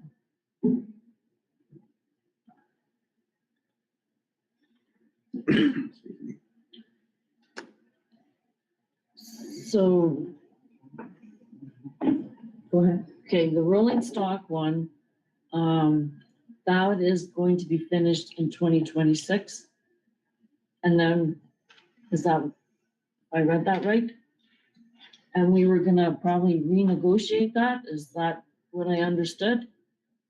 No, you can't renegotiate it. Okay, but refinance, whatever, to go forward. So we always have a rolling stock loan or lease or what, You're thinking like a line of credit. line of credit. No, you can't do You that. can't do that? Okay. So once that is done in 2026, That's finished. Okay, thank you. So my question is, somehow, is there a way that when it comes to this kind of stuff for our public works, is there a way for us to not worry about this, that we always know what our payment is, that it's always gonna happen, that you don't have to worry about not being able to purchase a piece of equipment, especially when you need it? Well, my next question is, are we able to push so for the chassis truck, when it's ordered, is that when we have to pay for it? Go ahead. So, just I'm not gonna shoot myself in the foot here, but one of the good roads was announced as possibly funding coming available for infrastructure and rolling stock. Could be up to 90% grants. How much? They're talking about up to 90% grants possibly, but it's not approved yet. Yeah. It was part of one of the conversations. Was that in the session I had to leave? I introduced that panel at the main stage, the infrastructure funding panel? Been there, yeah. Yeah? That's on record, recording. The guy's name is Jeff, somebody who was talking.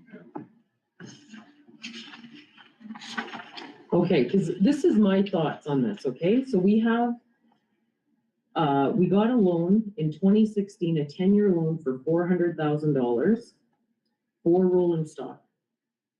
And that's coming to in 2026. So that was my question of when was it due? Because if we ordered, I'm not sure how long it's gonna take to order the chassis truck. Does it take a while too? Almost a year, yeah. Almost a year. So we order it now. My only concern is if this funding envelope opens up, does it restrict us if we have something on order? Okay, but we take that, and then in 2026,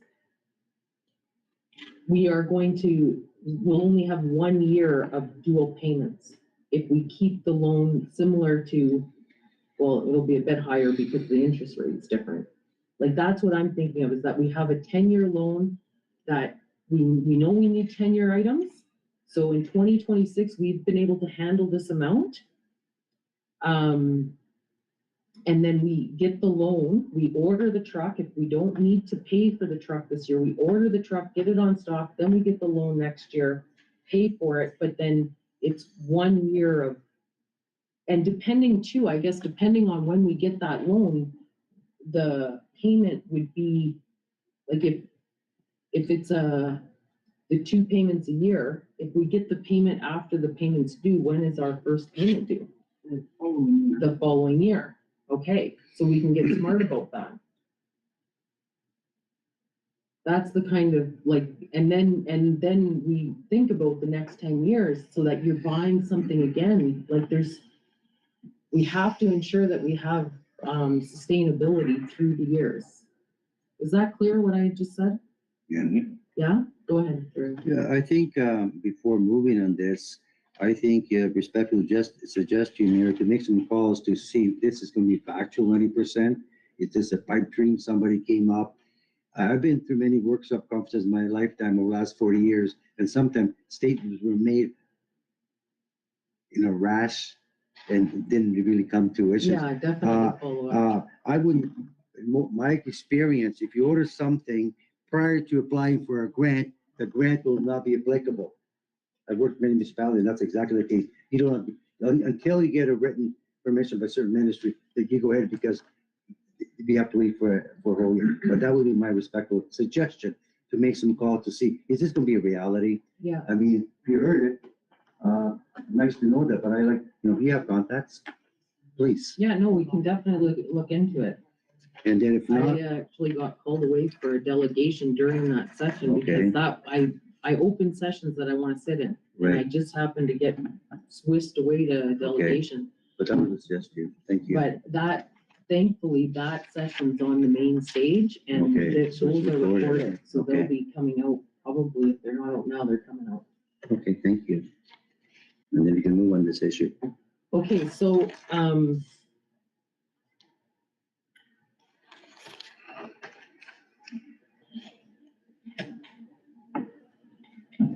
so I'm willing to, allow that to happen, council, in that dialogue of looking at this, and actually, we can do sorry, I lost my train of thought. Do you have a grid for 15? Is there 15 amortization? Which page should I go to? It's page 5 on the report. Page 5, thank you.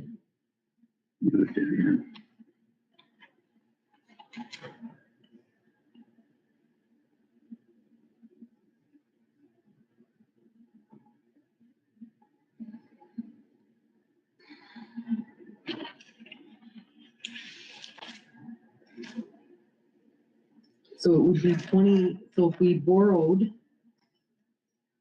the complete amount for the chassis equipment, which is 422,500, if we add that all up, is that right?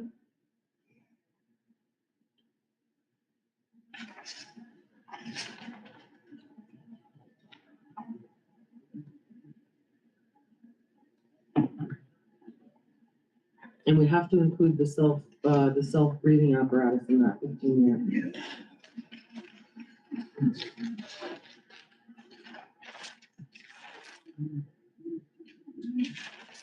And my suggestion on the asphalt hot box is that we reach out to Manitowoc and see if we can try theirs out and borrow it first. Because we've had discussion on that and they have one. And let's see if we can, Borrow for the season. yeah. For 6 months, yeah. Yeah, well, good let's idea. try it out. Is it worth it to spend 7,200 or 72,000 on it? Go ahead. So, just for clarification, so council saying table 1, we're gonna move forward with. Mm-hmm. Table 2, we're gonna move the pumper truck and the Auto X out for now for funding And the hot box. and the hot box. Yeah. But then the other items, we're gonna go with the 15-year loan. Yes. Move that, okay. Okay. Excuse me. And then what we're trying to do though is that's my, so as soon as we get the 15-year loan, they take that whole amount and put it into our account. Is that how they do it? So it actually starts ahead of time. So we can't, with the chassis,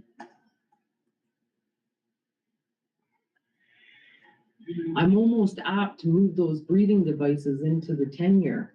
Go ahead. You see what I'm trying to do, council? Yeah. Go ahead.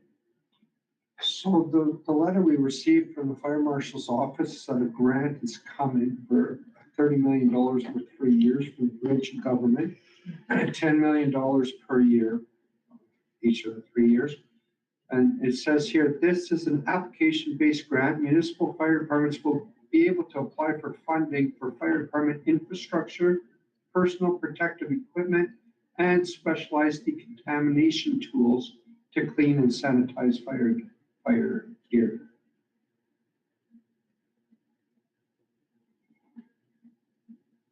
So it's not the pumper truck, it's the, So I'm not too sure about the specifics and details, and I don't know how things really work in your world, but I'm just trying to tell you this, what's coming down the pipe, so. I don't know what. our renovations would apply then, but not the No. pumper truck. Not renovations, no. That's a big question. Okay, They council, said just a they're gonna second. announce it shortly, get everything ready. Go So ahead. I've checked, that because you need to go into the T-PON account and it's not active yet. So we don't have any further information other than that letter. So we won't know anything until the application opens and then we can bring back further information to council. But at this point, yes, you can use it towards those things. I don't know there's no details, right, for the requirements and all that stuff, so I just wanted to mention that we don't have any further details other than that one-page letter. Okay, but it does sound like it would be the breathing, not the renovations, it sounds like would be covered possibly to the fire department. And the breathing apparatus, well, they would be covered, but we're not gonna wait.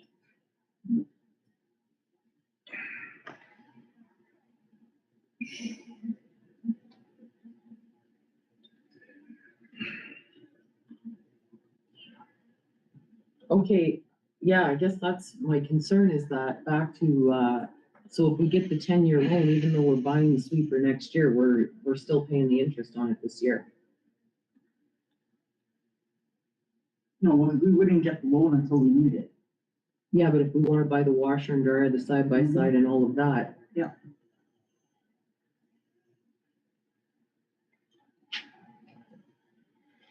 Okay.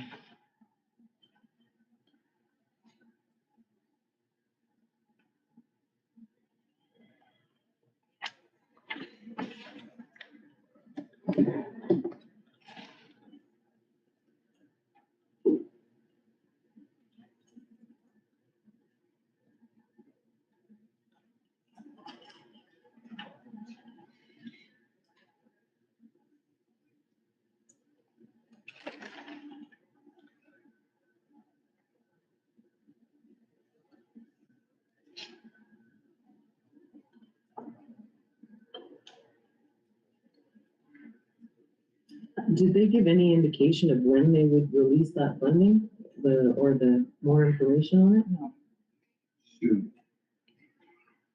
Soon. Sorry, that's what they Yeah. I'm gonna tell you what I told Minister Smith, and if he watches this, he's gonna laugh. I said, what's the definition of soon for you? And the announcement came just a few days later, I guess, it's soon. Okay.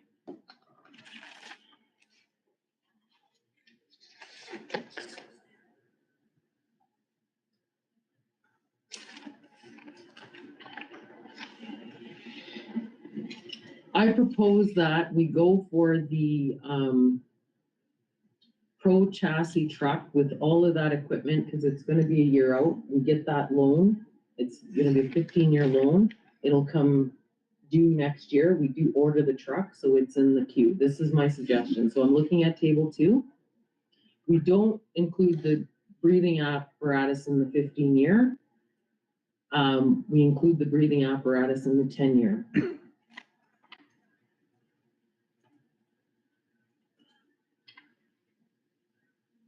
And a sweeper doesn't last longer than 10 years? That's the life of it?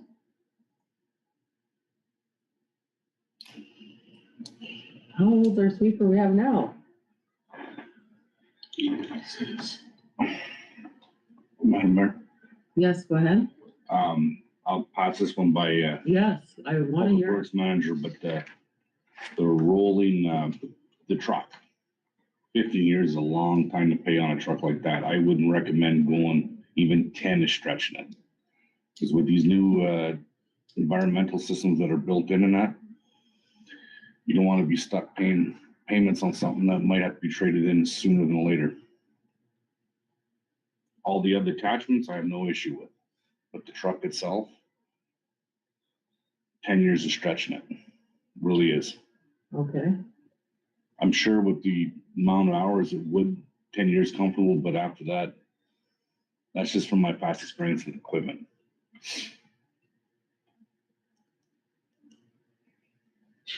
I don't know how that fits in the budgeting, but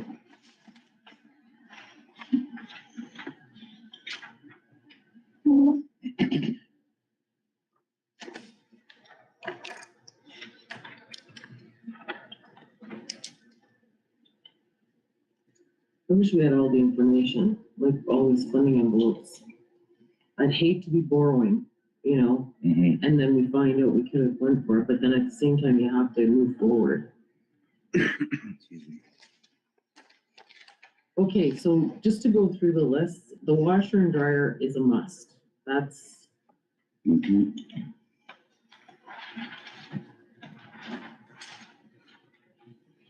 Okay, the sweeper for next year, 'cause the one we have is it's done.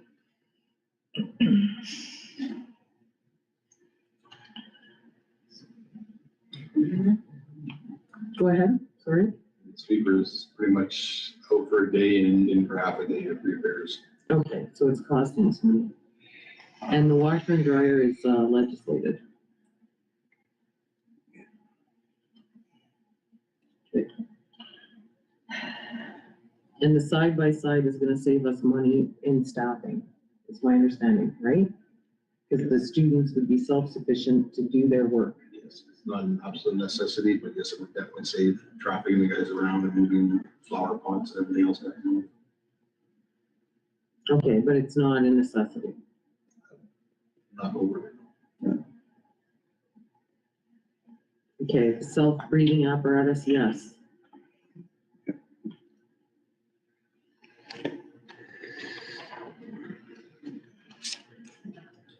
Okay. And Peter, you're saying the truck should be, the truck portion, the 172,000, you're thinking that should be a 10-year? Only because of the life, like the money you're gonna be putting into it after 10 years.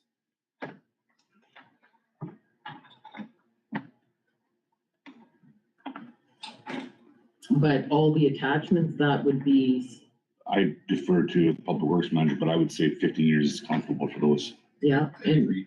Ed, do you agree with the 10-year for the truck as well?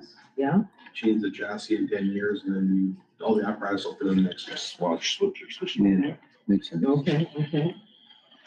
Excuse me.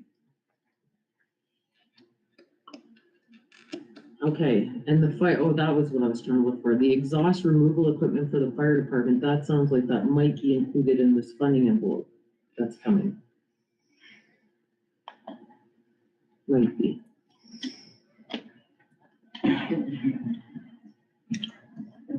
Go ahead. Yeah, through your mayor, as the fire chief said also, makes common sense, the renovations first, and you put the system in. So renovation first, and hopefully by that time, if they grant available for the results. Hopefully. That would be my take on it. Okay. Go ahead. Do you want to say something, Glenn? No. My only concern is, when do you need it? Do you need it now? Exhaust removal system? Exactly. Because this is a health and safety thing, so. Well, I guess what I'm finding out is we were supposed to have it 5 years ago, and a lot of fire departments don't have it. What we need is another fire hall, which is unrealistic at this time, I understand that. So we're just trying to patch things together and make it safe and legal, and honestly, I would do the renovations and put that exhaust removal in next Okay. year when we know if we're getting another pumper, the length and size of the pumper, exactly where it's going to be fitted. Because if we put it in now, the rescue truck is a different size. I'm going to move the pumper to the other side. The guys are going to have to come back in and retrofit or change or, you know what I mean? I would renovate now, put it in next year. That's, I'm happy Just with an that if you're idea. happy with that, so. yeah, I'm okay. But the self-contained breathing apparatus, those are immediate. 100%. There was 12 in there, Miles? Was that I'm 12 sorry? SBA, 12 SBAs is what you need, or how many?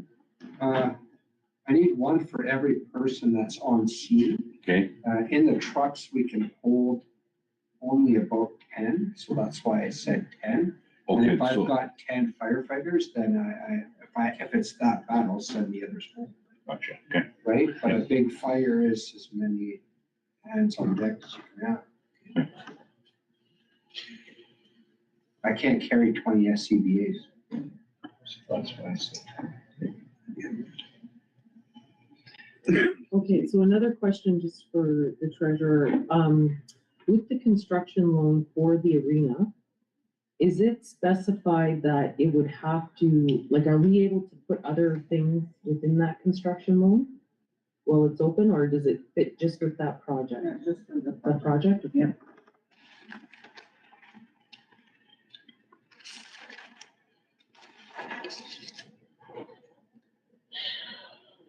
Okay, I'm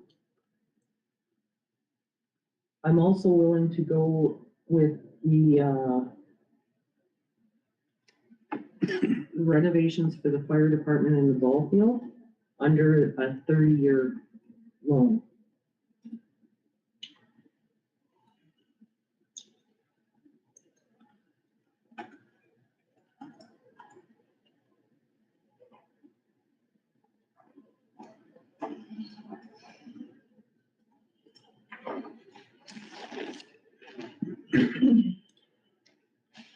But these are open loans that if the donations go like we're hoping they will, we can pay it out early, right? That's my, No, just for the construction loans. all the other loans are closed? So like the ball field and everything? Yeah. That's, Okay, are we able to get a rolling line of credit? For the CIBC, not from Infrastructure Ontario. Okay,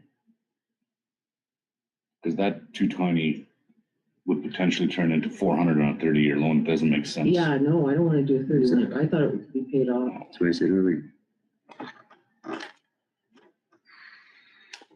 This is getting frustrating. Yeah, it is, it's lots of numbers to think about and where you're at in the end, to pay for everything. Well, if a 1 or 2% penalty going with a private bank might be worth it because we can pay it off that much earlier and then save how much in the long run. If we're able to obtain a line of credits or, another source of funding. Yeah, we're not restricted from getting a line of credit? No? So I would rather look at that. Yeah, because committing to an extended loan like that doesn't make any, that's not financially feasible. Yeah, so just, if we had a landfall of money tomorrow, we could not pay off our water? Okay, yeah, that totally changes my view on it too. Thank you for pointing that out, Peter. That, yeah, and like when you're talking about the rolling stock, that line of credit would be, that's what I'm talking about. Yeah, so that you can put money onto it and pay it Yeah. off, and then you can use it for something else, and we have it there. Does council want to know what the interest rate is for that and where it's at? It would be prime +1? Or, Absolutely. Or if we can and cannot, or whatever. And if it hinders us from other funding or Funding, whatever. yeah. What's the consequences? yeah, because that would open us up, because then we would have the availability instead of, like, even for the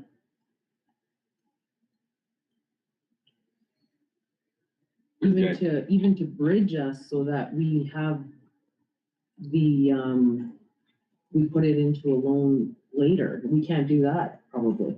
We can probably get a construction loan for the baseball field. Because that's a project, but we already have, funding, like we have 135,000 right now that we can start off with, and we can tap into a construction loan when it's time to put our portion out, Okay. and then we can see if we can. And then you can put the 150 from Trillium on top of it.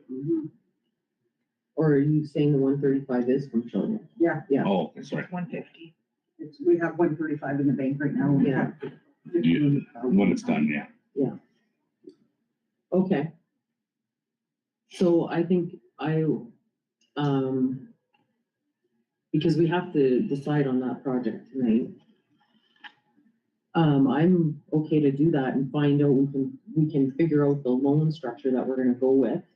I'm so glad you pointed that out. I do not wanna, this is what I'm saying, I don't wanna wrap us into where we have to pay these payments and then we don't have any option out. Well, the thing is, are we going to be able to pay these payments? That's right, like, That's the scary part. we know we've been able to manage so far. And I don't wanna go beyond that if we can stretch out how we have to get creative so that we line up and we know what's coming.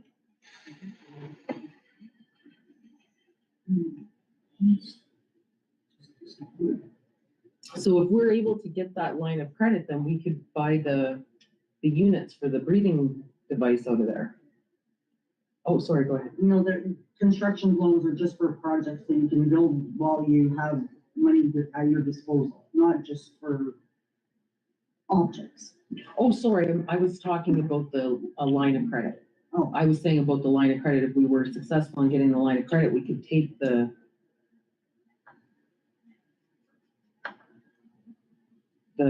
we could use it for the breathing devices.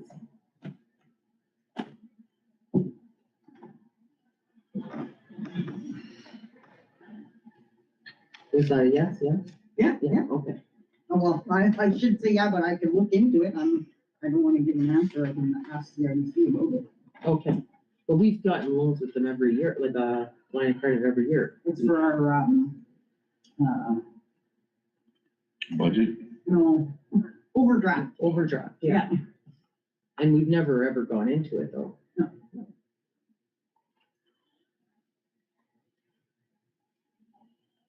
Okay, so with that then, council, do we want to wait to find out about this line of credit? And then we know exactly what, and we've been told what we are going for. I do think we should, put the sweeper on order and the chassis on order. And then those are ordered. Is there a stipulation in the contract that at a certain time you can cancel that order? Okay, go ahead. And then how much you have to put down? I'll have to know that too. Yeah. Yeah, because that makes sense if we have to get that 10 or 15-year loan. We want it to start when it's convenient for us. And I'd rather have the truck and not be paying on it when we don't have it. Go ahead. What kind of truck were you looking at, Dwayne? I believe it was a Freightliner Gordon. So it's gonna have Detroit, okay, that's all I wanted to know, okay. Okay, Councilor Stanek, go ahead. Yeah, I think before making decisions tonight, it's a long meeting, that I'd like to see this thing that you brought up into the meeting. It should be wrapped up for next meeting. All the information we discussed, because it really changed the dynamics here. I'd like to see it itemized, number one, the terms, and also when the treasurer finds out. And then it should be a very simple decision next meeting, because I, for one, I'm ready to make a decision right now. First of all, I don't look at the truck. I like to know that. Not that I'm in the weeds all the time. I like to know what we're getting. And the expected life expectancy of the truck, I like to know that. Not that we'll drive it, but I like to know that, because it's a major expenditures. And I think that's part of my role, to understand fully what we're purchasing. And I think we all wrapped up for next meeting. Item, as you mentioned a few times over and over, those are things, let's look at them, and let's look at the 5, 10, and 30, one page, and we make decisions. That would be my respectful decision. Respectfully say that. Okay. So I just want to reiterate for staff, we're looking at the washer and dryer definitely, the sweeper. Yeah. Possibly the snow blower. The breathing apparatus. Oh, sorry, go ahead. Sorry, the treasurer just. Yeah, go ahead. Can you go through the list one by one as it's in the graph so we can follow along, like the snow blower, there's washer dryer, the snow blower, and the side by side, so we can put how many years you want to go for or cross it off the list? Yeah, that's the list I'm going down right now. So what about the snow blower and the side by side? Well, I'm not sure by our, the side by side, Dwayne had said that, we could hold off possibly. So are we scrapping that one? No, not necessarily, but we want to ensure that we, like, I was going through what we want, like, what we absolutely want, council wants for sure. So that's the washer and dryer and the sweeper. Okay. The breathing apparatus, sorry, go ahead. And that's going to stay for the 10-year. Currently, yes, because we might roll the truck into a 10-year. We can't move those from a 10-year. They have to stay in a 10-year. Okay, yeah, I just wanted to make sure that there wasn't anything else being added to essentially that. Well, they could be possibly. It could be 5 years as well. Oh, they could be 5 years, okay. The breathing apparatus. So the pumper truck, we're putting that into a category to see about getting funding for it. And the auto extraction equipment, I'm putting a question mark beside it right now. The chassis truck, we talked about putting that into a 10-year. And then all of the other attachments could go into a 15-year. We're not doing the hot box asphalt right now. We're going to partner and possibly borrow one, see how they work. The exhaust removal equipment, we're gonna do that next year. The dechlorionization project, we're gonna get a meeting with Aqua and we're gonna figure out how we're gonna pay that, if we have to partner and lobby the government on that. The fire department renovations, we wanna do that, and the new ball field, we wanna do that.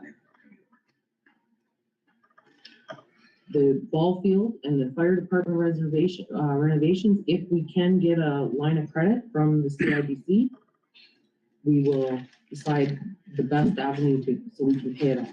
Go ahead, Stacy. So if we got a construction loan, like Melissa said, for the ball field, if we did fundraising during it, it's exactly like a line of credit. So construction loan, we only can get what we need. But if we got fundraising, we could put that back into the account. And when the construction of the project is completed, we could have already paid off the ball field.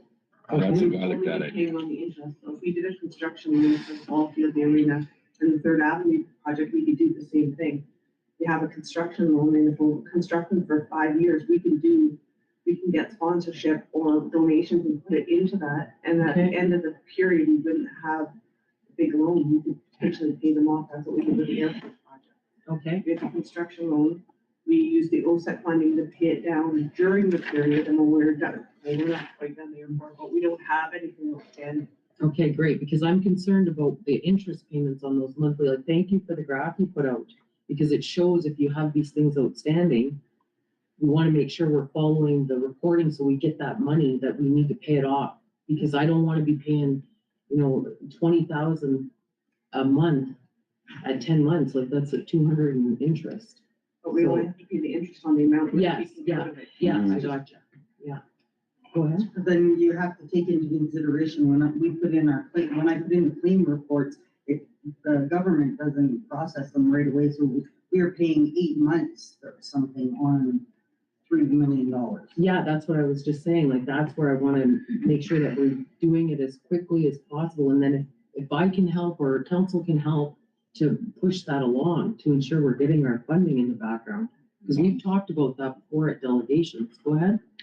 Through you, Madam Mayor, Stacy, my only concern, I love the idea of the construction loan.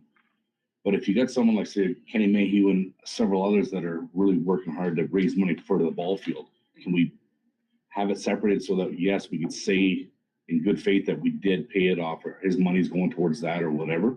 We could separate it that way? Okay, good. Because I was worried about it all being clumped in one, and then I know it's the same in the end, but for the people, individuals doing the fundraising, it should be, okay, thank you. Okay, the only question I have on that, are we restricted to how many construction loans we can have open at once? Just by your annual repayment limit. Okay, do you see a problem with us holding these 3 construction loans at the same time? You'll have to do the calculations to see what direction council wants to go in. So Okay, so, because the other option is we don't have to necessarily get the construction loan for the entire amount. If we figure out what is going to be the highest amount we're going to have owing over the time of the project, we can go for that amount. Yeah. So that we're not like, because I'm concerned this is maxing out. We gotta figure out what that highest point is and just go for that money for the construction loan.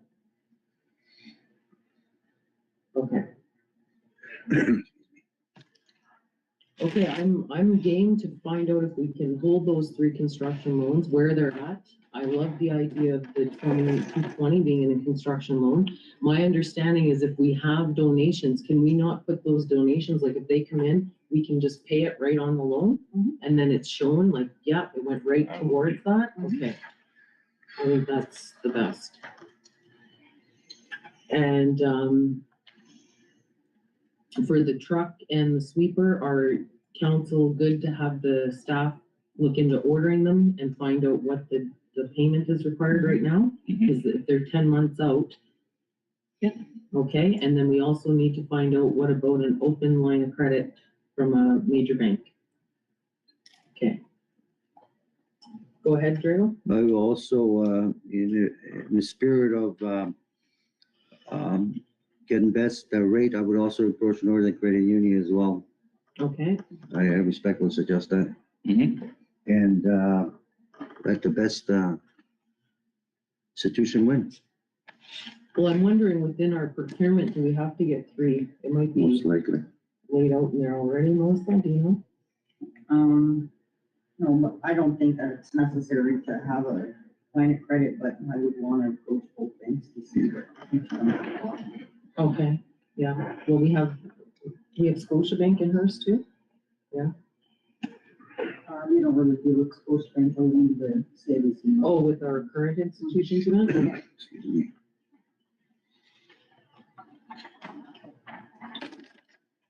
Okay, so is that as clear as mud as what we want back for next meeting? Mhm. And just some clarification on Third Avenue and Arena.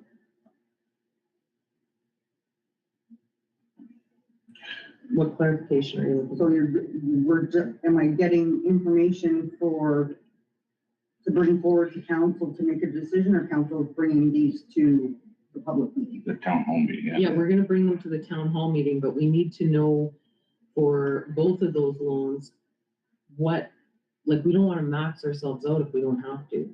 Mhm. So at any given project, and we have a good project right now, we did the airport. And, what was the highest amount that we ever had outstanding, like that rolling, because when I was reading the contract, you have, and correct me if I'm wrong, Melissa, this is my interpretation of it, is that you do a report of what will be spent this year, and then when that's submitted, they take a few months and they pay that amount to the contract. Is that, no, can you explain it to me, please? Once we pay the bills, I submit all the invoices and they pay back their portion of the grant. So if we spent $100, I submit an invoice for $100, they give us back $73.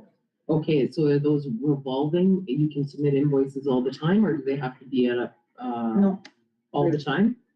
you have to submit 2 progress reports, and the progress report has to be approved, and then you can submit a claim, so you can do it twice a year. Twice a year, okay. And those are the payments that we're waiting sometimes several months for. The arena project was very long. Okay. So. Any other questions?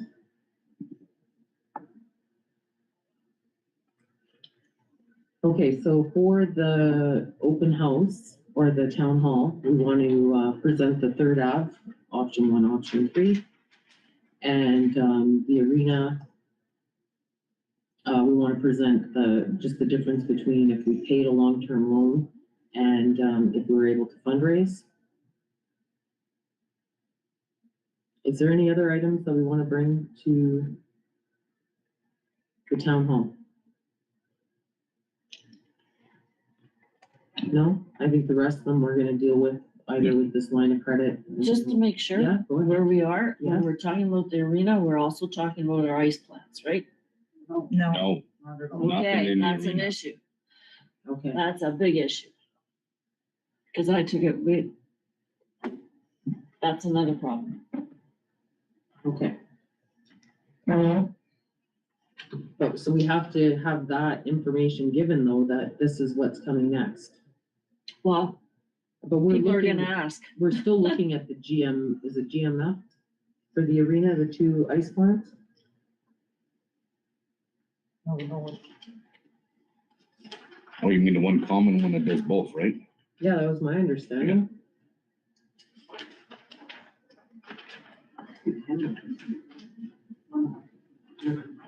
Sorry? We can look into it. There's a few different grants that we could get for the ice plant.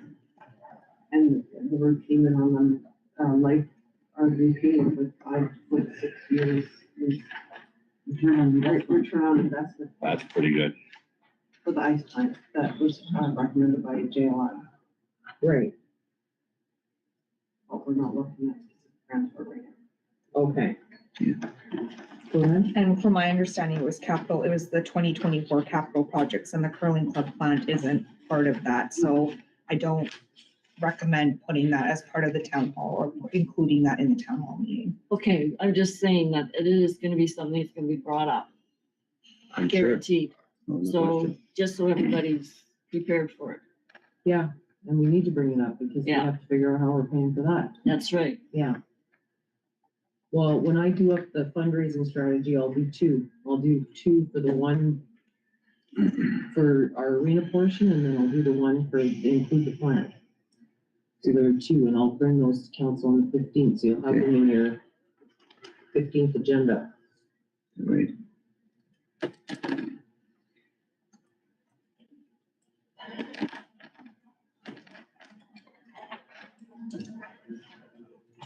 Okay, is that, we need to move on. It's 25 after 9, and we still have an agenda here. And I don't mind if you dismiss staff, like it's late. It's up to you, Eileen.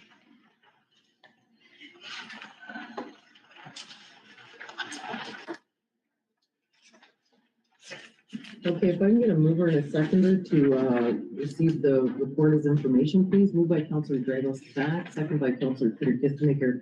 Be resolved that council does hereby receive reports number CSMT SR 2024-01 amended long-term loans, CSMT SR 202-02 municipal funding programs, and CSMT SR 202403 short-term and long-term financing as information. Just a question on that resolution. Did we not accept those other two reports already? Go ahead. So technically, it's not to accept them, it's to receive them as information. Okay, And because they're on the agenda again, they're supposed to be received for information, just for public record. okay, thank you for that. And I just wanted to mention to the staff, if they did want to leave the meeting, I don't believe there's anything else on the agenda that needs their attention. Goodbye. Thank you. We all wish we were leaving with you. You'll be there in 19 minutes. Yeah. Okay, I put that to a vote for information. That's carried. Okay, nuisance coyotes in the township. Go ahead. I believe there was a resolution to pass for the town hall. Oh, do we want to do the town hall meeting to do the, Yeah, I was gonna say we could do the resolution for that after the loans, just to kind of tie it. oh, yeah, sorry, yeah, go ahead. I forgot about that. If we can get a mover and a seconder for the special meeting, setting the special meeting, moved by Councilor Belinda Kistemaker, second by Councilor Dragos Stefanik, and you can read that out, Jen, please. Be it resolved that council does hereby set a special town hall meeting on Wednesday, May 29th, 2024 at 6 p.m. for public consultation on upcoming capital projects. Those in favor? And that is carried. Okay, item 9.2 is coyotes. If I can get a mover and a seconder, please. Moved by Councilor Belinda Kistemaker, second by Councilor Peter Kistemaker. Be it resolved that the council does hereby receive report number CAO SR 2024-05 nuisance coyotes wildlife as information. Any comments on this? Go ahead, Drew. Through Mayor, I'd like to defer this to have full discussion on it and early in the next meeting allows, because there's some key points there and some dangers to this bylaw, in my opinion. So I Okay. think that warrants a full discussion from members of council. Okay, Whatever the staff would, because we wait all this time, so this is not a rush issue. no, we I don't mean, rush. the coyotes left the Dodge City, so we could look at it maybe in the fall. Okay, are we okay to amend the motion to defer? Is Yeah. council in agreement? So the motion would be it resolved that council does hereby defer item 9.2, nuisance coyotes and wildlife. Mhm. Those in favor? And that is carried. Okay, item 9.3 is immigration, the RNIP program. If I can get a mover and a seconder, please. Moved by Councilor Peter Kistemaker, second by Councilor Belinda Kistemaker. Whereas the rural and northern immigration pilot RNIP program allows newcomers to apply for permanent residency after 2 full years of employment with any scope of permits and alleviate certain restrictions related to the immigration process. And whereas Immigration, Refugees, and Citizenship Canada, IRCC, has announced plans to establish RNIP as a permanent program and to launch 2 new pilot programs, the Rural Community Immigration Pilot Program and the Francophone Community Immigration Pilot Program in the fall of 2024. And whereas the Township of Hornepayne was not part of the original RNIP program, as the municipality was not included as a participating community, therefore be it resolved therefore be it resolved that that does not make sense. No, Sorry. that the township, or that the council of the corporation of the township. Okay, be it. Or that council. actually. Okay. Therefore, be it resolved that council does hereby request that the Township of Hornepayne be included in the upcoming Rural Community Immigration Pilot Program and/or the Permanent Rural and Northern Immigration Program. Be it further resolved that this resolution be forwarded to the Honorable Mark Miller, Minister of Immigration, Refugees, and Citizenship Canada, and Carol Hughes, MPP, Algoma, Manitoulin, and Kapuskasing. Any discussion on the motion? I just have one addition. I would like to also include Honorable Minister David Pacino, Minister of Labor, Immigration, Training, and Skills Development. He's at the provincial level, and I'd like to have all of them on this for us. Yeah. I put that to a vote. Those in favor, and that is carried. Okay, item 10.1. Are we able to defer 10.1? I'd like to have a fulsome discussion because that is for fundraising for our community, and I don't want to be rushed for that. Is council in agreement? Yeah, no problem. Yep. And I think we had a favorable, anyone watching, they can see that we are doing the ball field this year, so. So can I get a mover and a seconder to defer, please? Moved by Councillor Drago-Spanik, second by Councillor Peter Kissmaker. Be it resolved, the council does hereby defer item number 10.1, men and women's 4-on-4 hockey tournament ice time donation request to the next available council meeting. Okay, those in favor? And that is carried. Okay, item number 10.2, we received word for a proclamation, and you see it there fully in discussions with Eileen. We realized that Red Dress Day is this weekend, which the moose hides allude to. So I had asked the staff to include that. It seemed redundant to do one and not the other, or that it not fall in order. Right. And I also, so this is the motion, if I can get a mover and a seconder, and I'll put it on the floor to read it. It's similar to what was in the package, just with a few additions. Moved by Councillor Belinda Kistemaker, second by Councillor Drago-Spanik.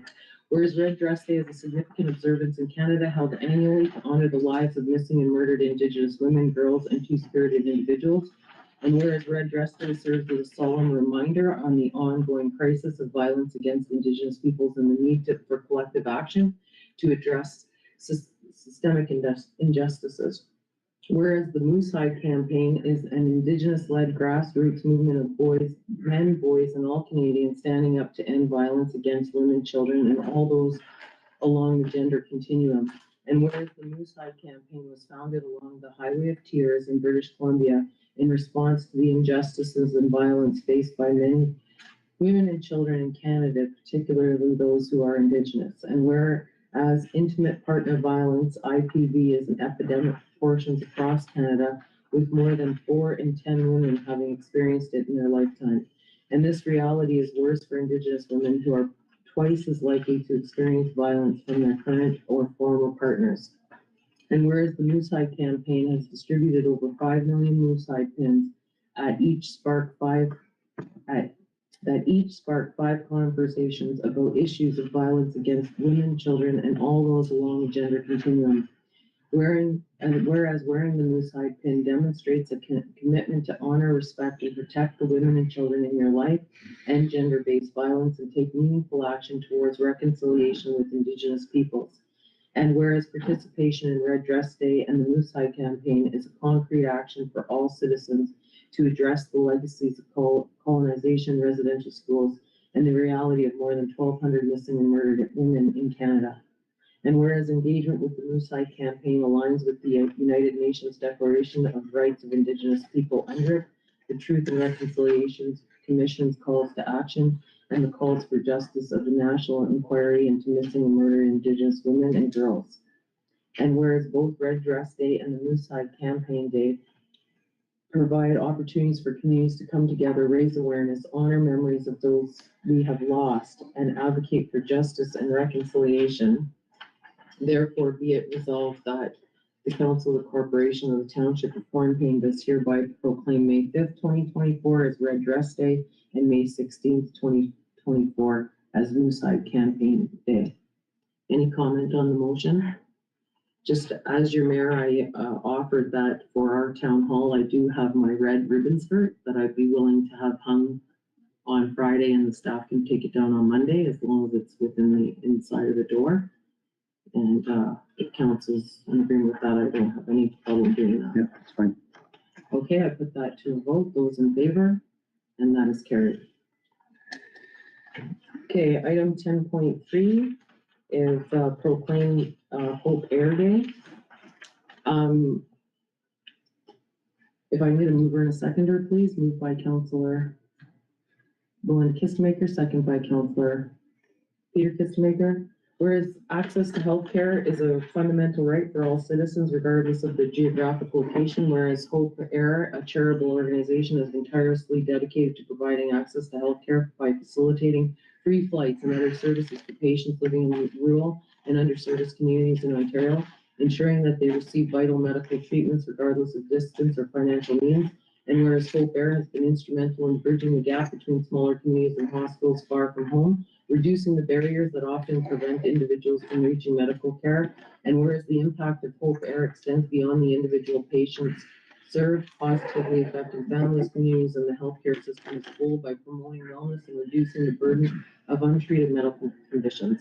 Whereas the compassion, dedication, and commitment demonstrated by Hope Air and its volunteers embody the spirit of community and the belief in the inherent value of every individual's well-being. Therefore, be it resolved that the Council of the Corporation of the Township of Hornepayne does hereby proclaim June 7th, 2024 as Hope Air Day in recognition of the invaluable contributions made by Hope Air in the health and well-being of individuals in Ontario's remote and rural communities. Any discussion on the motion? Those in favor? And that is carried. Okay, we have 10.4. If I need a mover and a seconder, please. Moved by Councilor Dragos, second by Councilor Belinda. Be it resolved that the Council of Corporation of Township of Hornepayne does hereby support the attached resolution passed by the town of Lincoln on February 26, 2024, regarding the urgent need for increased funding to libraries and museums in Ontario. Be it further resolved that a copy of this resolution be forwarded to the Honourable Doug Ford, Premier of Ontario, the Honourable Mary Lundin, Minister of Tourism, Culture and Sport, and the Association of Municipalities of Ontario, AMO, with a copy to the town of Lincoln. Those in favor? And that's carried. This is our resolution that came out of the LT2 RFP. If I can get a mover and seconder, please. Moved by Councilor Belinda Kistemaker, second by Councilor Peter Kistemaker.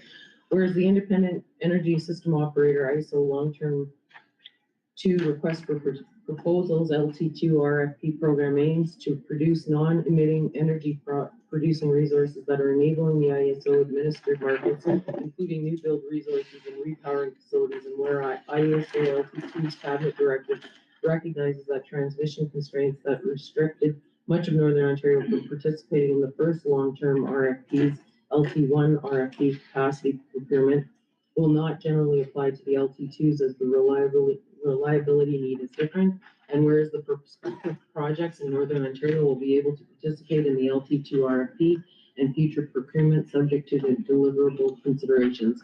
Therefore, be it resolved that the Council of the Corporation of the Township of Hornepayne does hereby support in principle the long-term 2 request for proposals LT2 RFP program, and in the possibility of the LT2 RFP awarded energy projects located in Northern Ontario, which will enhance Canada's energy supply, subject to approval through all appropriate federal, provincial, and municipal processes. Any further discussion on the motion? Those in favor? And that is carried. Okay, item number 11. Eileen, did you want to speak to a few items? I just want to bring to council's attention 11.2. There's an article in there about fire chiefs and the tax credit. Fire chiefs, volunteer firefighters. There's a tax credit that will increase from $3,000 to $6,000 for 2024. and subsequent year, tax years, which will save volunteer firefighters up to $900 per year. 11.3, you can view these documents starting April 17th, and it goes until March 31st of 2025, actually. And then 11.5, MMAH is looking for feedback on the links that are within that, that email.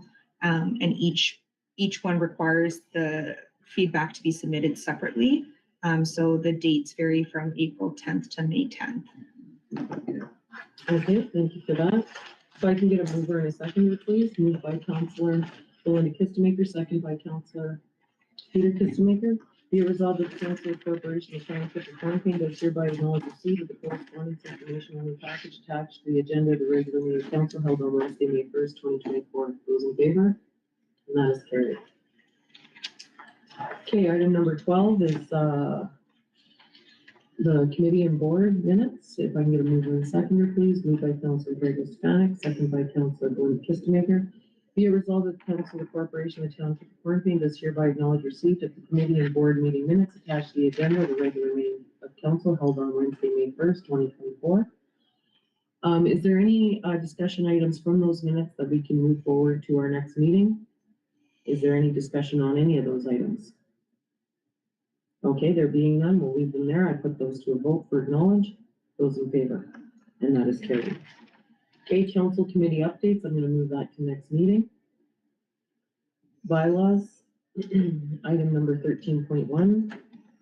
I need a mover and a seconder, please. Moved by Councillor Peter Kistemaker, second by Councillor Belinda Kistemaker. Be it resolved that bylaw number 2072 being a bylaw to enter into the municipal forest fire management agreement between His Majesty the King and Right of Ontario as represented by the Minister of Natural Resources and Forestry and the Corporation of the Township of Hornepayne be hereby read a first and second time and be considered read a third time and finally passed. Any comment on the bylaw? I want to give a shout out to Eileen on this because she and the fire chief for reducing the area that we have to cover, and it's better for our citizens and executing that. So I just want to give a shout out there, and please relay that to Miles as well. Okay, those in favor, and that is carried. Okay, from our closed session, we did have one resolution coming from that closed session. It's in, like, you have to go back. Okay, sorry.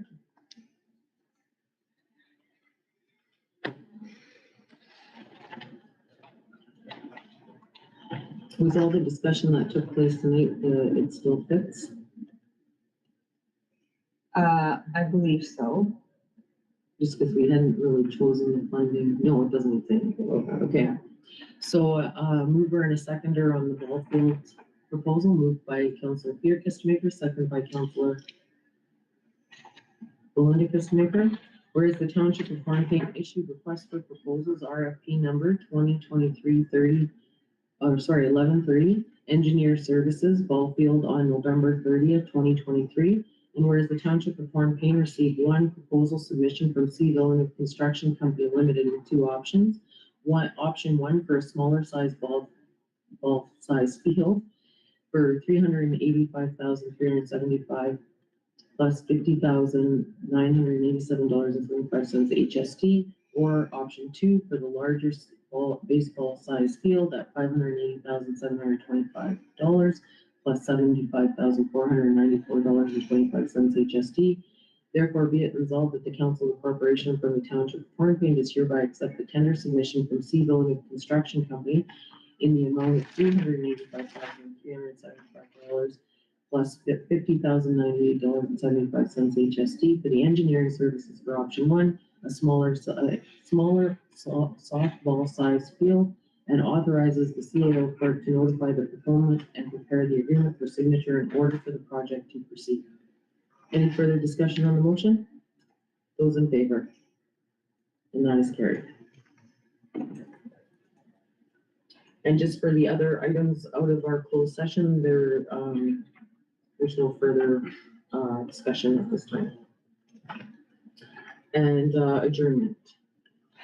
Moved by Councillor Drago. Oh, sorry. There's a Did I miss? confirmatory. Yeah, oh, sorry, I just read the title of adjournment. That's Oh, what I I'm was sorry. wondering. Moved by Counselor Drago Stefanik, second by Counselor Belinda Kistemaker. Be it resolved that bylaw number 2073, being a bylaw to confirm the proceedings of council at their regular meeting held on Wednesday, May 1st, 2024, be hereby read a first and second time, considered read a third time, and finally passed. Those in favor? And that is carried. And to adjourn the meeting, moved by Counselor Belinda Kistemaker, second by Counselor Peter Kistemaker. Be it resolved that council does hereby adjourn this regular meeting of council held on Wednesday, May 1st, 2024 at 9:43 PM. Those in favor? And that is carried.